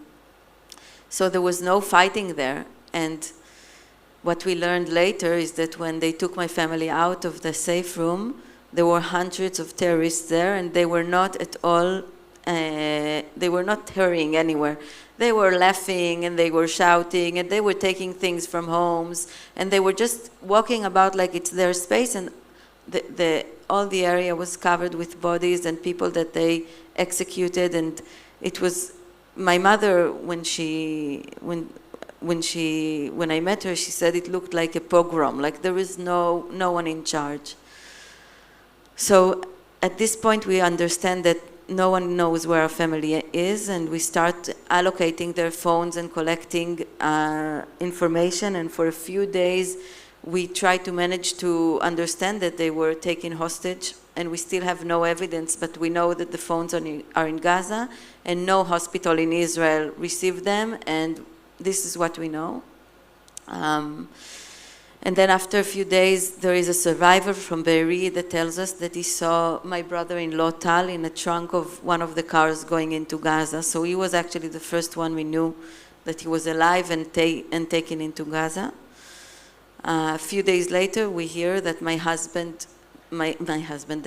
uncle's body was recognized, and that he was murdered in the kibbutz.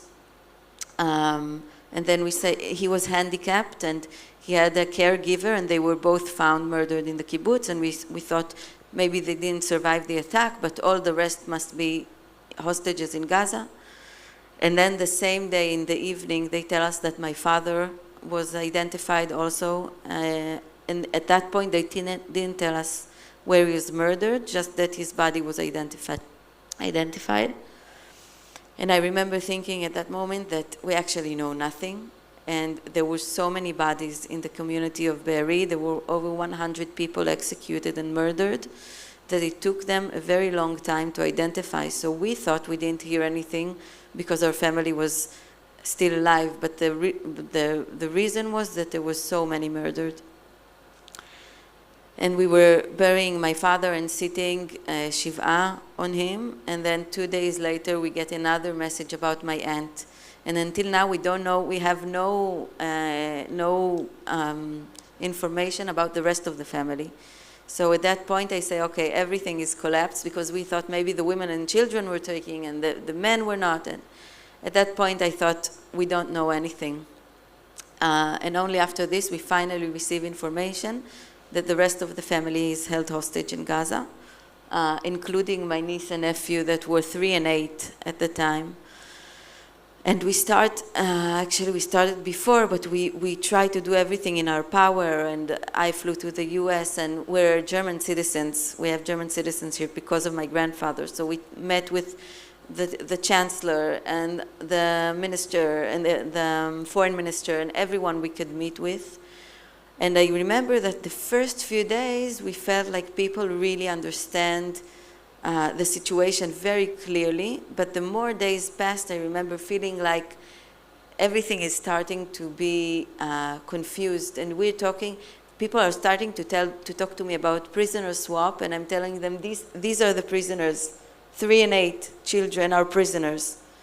And something is so confused in the way people perceive the situation and in the rhetorics and the words they use. And I remember feeling that our mission is to bring them back, but first we have to go through an obstacle that we didn't even imagine, which is to make it very, very clear that these were innocent citizens in their house celebrating a holiday, taken with their pajamas and nothing more into Gaza, to be used as pawns for political objectives. And the more and more time passed, the more and more I felt like people are really getting it confused. And I will make a very long story short because there's still much more ahead today, but 50 days after the 7th of October, my mother, my sister, the children, and my aunt and cousin were released in the first deal. We didn't know for sure if they are alive and what the situation was until they were released. And my brother-in-law, Tal Sham, was held hostage until 2 months ago, until the second deal. And he was on the last group that was released from the second deal, which we hoped will continue to see everyone released.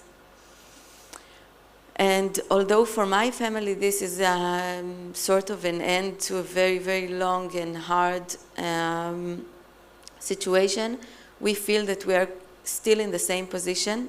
Tal returned and he was held hostage with 2 young Israelis, Guy and Aviatar. And for him, in this situation, they became brothers. And ever since he came back, he's devoting all his time for doing whatever he can to bring them back. And for me, I have 2 short messages that I want to convey, and that they are the reason that I find the strength to speak about this. I think Hamas is not acting in a void. It's acting in an international atmosphere that is allowing it to hold the rope on both ends, to be the perpetrator, the abductor, the murderer, but also to always be conceived as the weak part in the equation. And when I had to go around the world and explain to the world why my niece and nephew have no responsibility over the long-going Israeli-Palestinian conflict, I felt like this is a message that we all have to understand. Terror cannot be rewarded. They cannot get a reward for holding innocent people hostage. And I think this is something that for us, this is the message we have to convey. It's not about who is suffering more or how many people are suffering. It is about who is responsible for this suffering.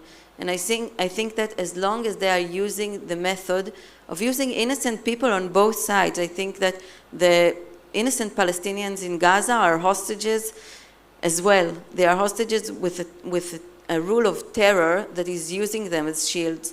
And if we are not very clear on our moral standing here, then we are part of the reason that Hamas can still go on.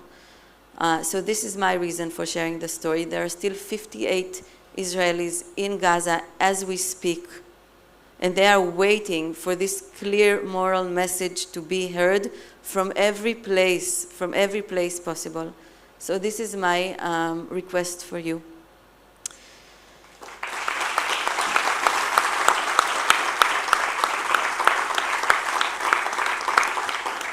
And I just have to say that I'm really sorry I can't stay. There is another place I need to be going now, but I'm really thankful that you invited me.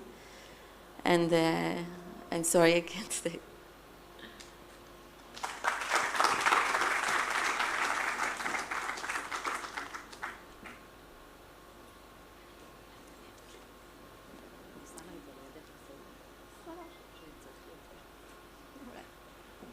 Thank you for bringing on Michal, would you mind sharing your family story?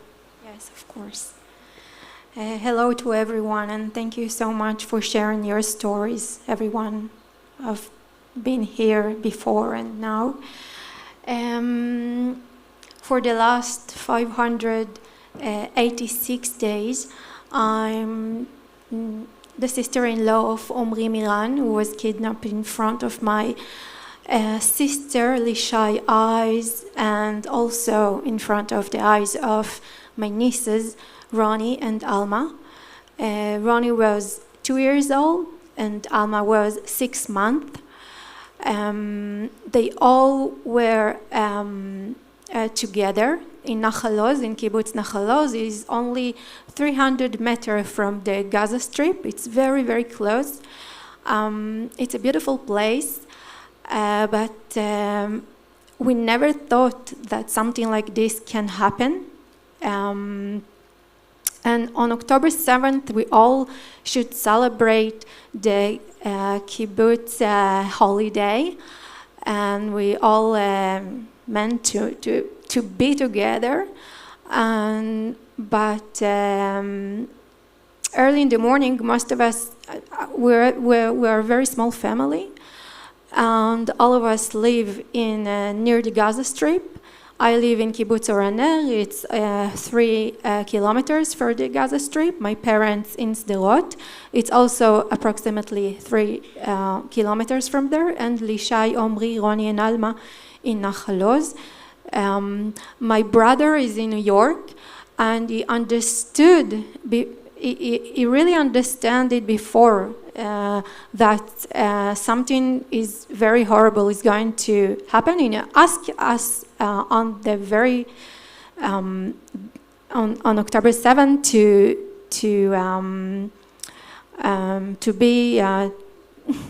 to let him know every 15 minutes that we're alive, and we laughed about it because we didn't understand why. But unfortunately, as Goldie told and as Shaked, I will make it short. It was really horrific day, and Lishai, Omri, Ronnie, and Alma was taken hostage on the kibbutz. They on their on a neighbor's house. They were taken from their home to a neighbor's house. Unfortunately, the one that knocked on their door was only 17 years old, a teenager, Tomer Eliezer Rava, a sweet boy, very sweet boy, that asked them to open the shelter doors, and they opened. They didn't think about it. They just opened to Tomer the door. And all of them were taken to a neighbor's, to their neighbors, where they were being on live Facebook. The live Facebook never came to us on these particular days because it's from the neighbor's phone, but it was all the world can see them. And we know that millions of people watch in this video at the same day. And I'm sorry for the drops. This is something that happens to me.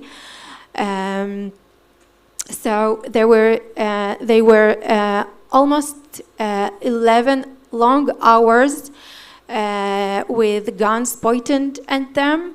And my niece Ronnie remember everything. Now she's 3.5, and she really remembers everything. All the guns, all the long hours, and she was sitting on with Omri arms. They are very, very close, Ronnie and Omri. And she remember when the terrorists took her father away from her, and she yelled and she cried, and she wanted to go with him, and my sister ran after her to not let her go with Omri. And we know that the terrorists took children, very small children. Luckily, after long 11 hours, they were, Lishai, Roni, and Alma were released by the IDF, and they survived the attack. But Omri is still in Gaza for really long, and I don't know how to express even what is going through there. And it's unimaginable because it's 586 days that is over there in hell, in the hands of Hamas terrorists in the captivity, with 57 more hostages, live and somewhere and dead also, unfortunately, but they all 58 hostages still over there in this horrible war. And since in many ways my family, we are stuck on October 7th, and this is the thing that we are doing since. Doing everything that we can do here in Israel and also over the world, to call for the release of Omri and all the hostages, all of them. They should have been here, I think, on October 8th.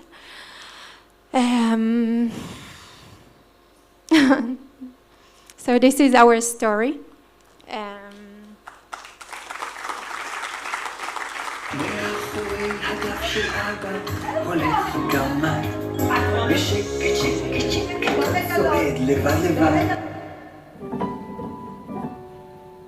דמיינתי במקדש שלי היום על אבא. מה דמיינת? הוא יבוא לבית שלנו. אבל מתי? אני באמת לא יודעת. מתי לא? זה כבר הרבה זמן שאבא לא איתנו, נכון? המון מה? בואו סבא יחזור בקיץ. מה יש בקיץ? חוגגים לי יום הולדת בבית.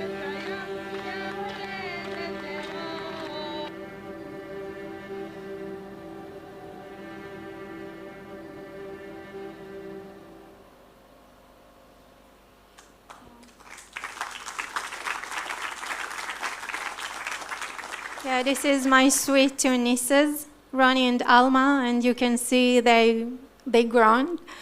Ronnie, actually, she will have her 4th birthday on July, and and Alma, she celebrated her 2 years old at the end of March. So I think children show us. Children show us the time that passed in a very very clearly way, because they keep growing, and Omri misses so much thing with these 2 beautiful and sweet his daughters, 2 daughters, and they really missed him, and they ask daily, when will Father Omri will come back. And I can tell you that Alma familiar with Omri only by these posters. This is something. This is dead. She doesn't know what it means. Because she felt him. The last time she felt him was when she was 6 months old. And I can share with you that there was a time that she asked my sister, "Can I see him? Can I see Dad?"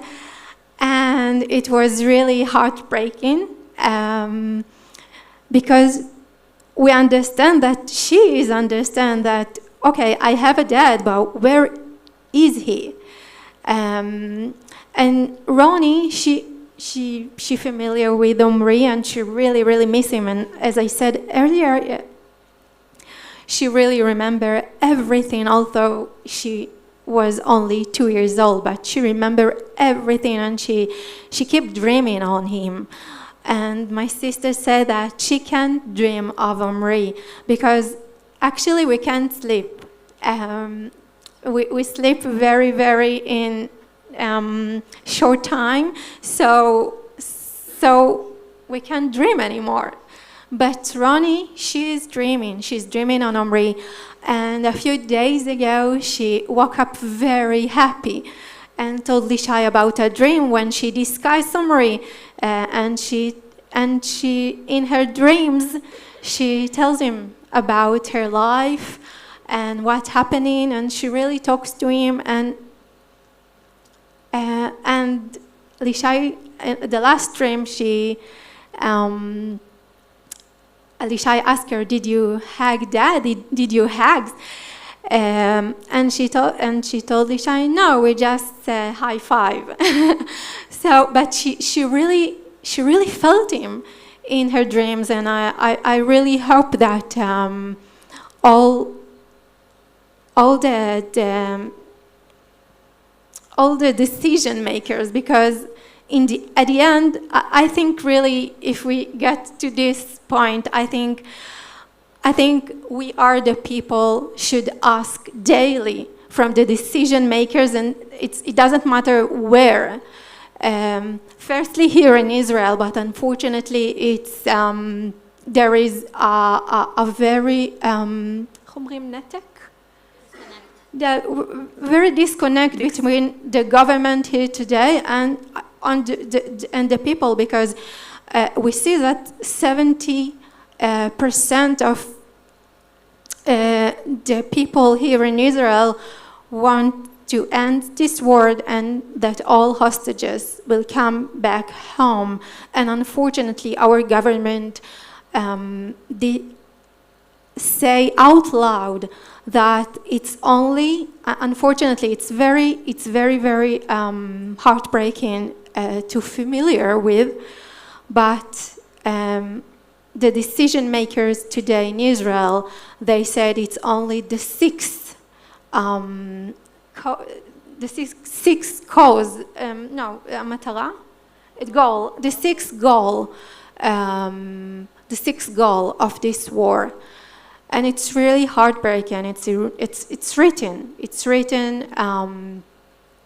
and published that the release of the hostages is only a secondary goal of this war. And this is something that I really want to ask you to help us to keep advocacy for the release of the hostages in Germany, in UK, in everywhere, in Paraguay, in everywhere that you are from too. And if you're familiar with a decision maker, please ask them, keep fighting with us, with a great people here in Israel, because we have such a beautiful nation, and to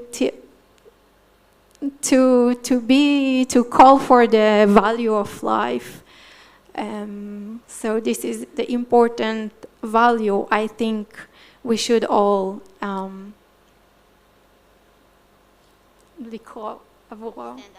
stand up for him. So thank you for all of you that you are standing with us today.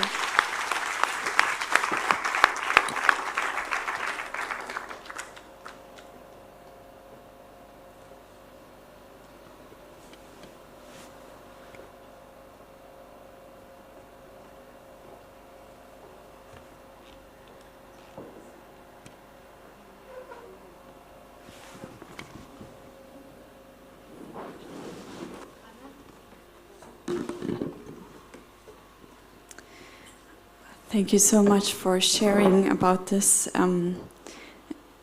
we know it's still an open wound. The hostages are an open wound for the land of Israel, but maybe you saw in the video with the marches, it's to raise our voice against anti-Semitism and against the forgetting the Shoah, but it's also a voice for every hostage that is still in Israel. We are very good connected with the family Gilboa Dalal and had the privilege to march with them. So we want to continue now, and we want to light 7 candles. 6 of them stand for the 6 million victims of the Shoah, but we also want to honor the victims who were killed on October 7th. And I would like to ask a few people to come to the front. So if you could come to the front to light with us the candle, as well as Efzi, if you could come. And I would like to ask Heinz and also you, Michal and Goldi, and Caroline and Luisa, if you could come to the front and light the candles.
Thank you very much.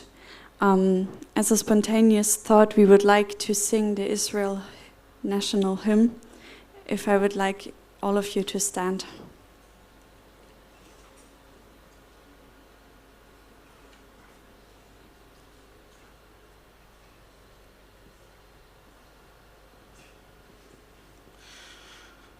קולות בלבב פנימיו נפש יהודי הומיה ולפת מזרח קדימה עין לציון צופיה עוד לא אבדה תקוותנו התקווה בת שנות 2000 להיות עם חופשי בארצנו ארץ ציון ירושלים.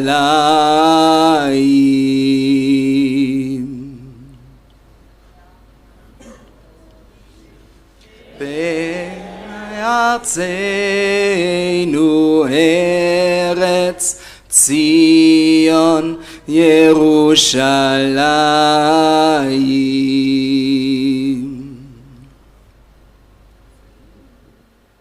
Thank you.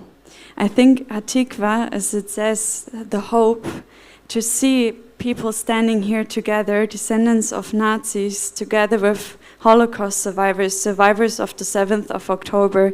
This is the message of hope. And we want to closure here this morning event, which was really powerful. I want to thank all of you who participated here in the morning, especially the municipality who enabled to have this special encounters. And we want to continue now. You may have a seat. We will now have some time again to digest what we heard and to talk about. It was almost impossible to get you inside, so now you can continue with talking, connecting, talking about what you've heard.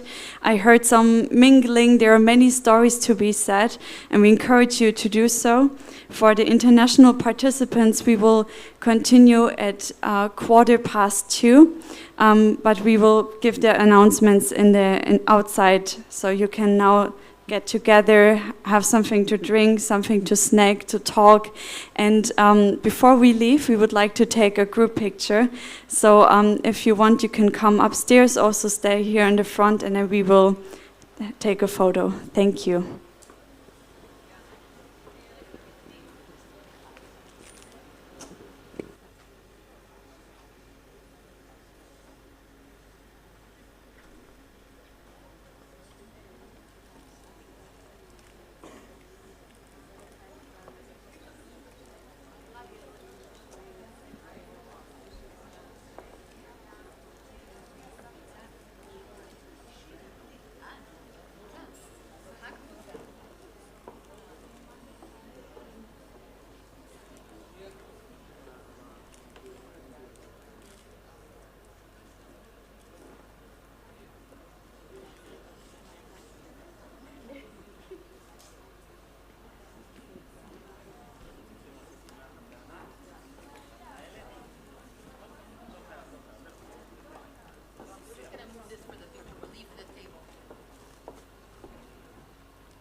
So thank you so much for joining this encounter event here in Beersheba, which is only one of 5 events that take place today, and that should encourage all the Jewish people, all the Israelis that are here, and should give them comfort. And I think this is right what it does. No? It was a very moving event, as you were able to witness by yourself. What really touched me was the Holocaust survivors who told their stories, and to really know this was my family, was my country that was responsible for their pain. And then to hear the witnesses from the October 7th telling similar stories and experiences that they went through, and that really touched me in so many ways and really moved me. And I'm very thankful to be here and to be part of this encounter, and I just thank you for watching and being part of it as well. Yeah, the chance of not only taking part in live stream, but also taking part in what we do as March of Life financially. Of course, the March of Life is working through donations, and we want to give you the opportunity to donate today. And best way to do it is actually online, of course. Okay. There's no other way if you're watching online. So, but you could do it on marchoflife.org/donate. It's pretty easy, and I want to invite you. What we're doing right now is we have an exhibition that is called From Foes to Friends in Jerusalem. It is telling the story of the March of Life, but it is also telling the story of how foes can become friends, and this is what you can support with your donation. And of course the March of the Nations itself, but also the Marches of Life that are taking place this year, that we can make it happen. It's more than 100 marches taking place in 22 nations in 2025 alone. And this is a big voice against anti-Semitism, and a huge and hearable voice for Israel. And I think it's so important to do that in this very time. So please help us, and of course thanks for being part online, but also thanks for donating. It's marchoflife.org/donate. Yes, and I wanted to invite you also to like, subscribe, and share this video with those you think should watch it, and to also get act in that way. Also mainly to support the movement with your finances, that goes into what we saw today, that things like this can happen and can take place, but also to share the message with your friends, with the world, by sharing, liking, and subscribing to the channel. And you will see updates and videos that we're going to post from the conference that we had, and also from this place and from the other places. We're doing a recap video where you can then see. So if you subscribe, you'll be notified, and don't forget to check in again on the channel. And the marchofnation.com, subscribe to the newsletter, what Felix said at the beginning of the video. And if you tuned in somewhere in between, I would really highly suggest you go to the front and start watching it from the beginning, because there was so many very important parts of this event today, of this encounter. So we highly suggest you to go back, scroll back, and to watch the whole event. From Beersheba, we say bye. Yeah, maybe one last thing. If you were encouraged to take part in a March of the Nations, this is not a one-year event, but it will happen next year as well. So we'll have a conference in Jerusalem, and then we'll spread again all over the country. And this, by the way, is a very good opportunity to get to know Israelis, because they love to talk to people that are supporting them. And I was just asked right in between the event, there was a young guy who was asking me, "You only came for the March of the Nations?" And I told him, yes, we come, and that's why we're coming, to support the nation of Israel. So if you want to be part, if you have been encouraged maybe by watching this stream, take part next year. It's necessary more than ever, I think. And if you want to know how, just go to marchofnations.com, subscribe to our news, and you won't miss the opportunity to subscribe and to be here online. And I think this is the end of our stream from Beersheba. You see people coming out here. There will be lots of dialogues, lots of people talking also in the other cities. If you want to see that, just watch it on our Instagram channel or YouTube channel. But I think we could we're at a point where we could just say thanks for watching, and bye bye to all the people in the world watching. See ya.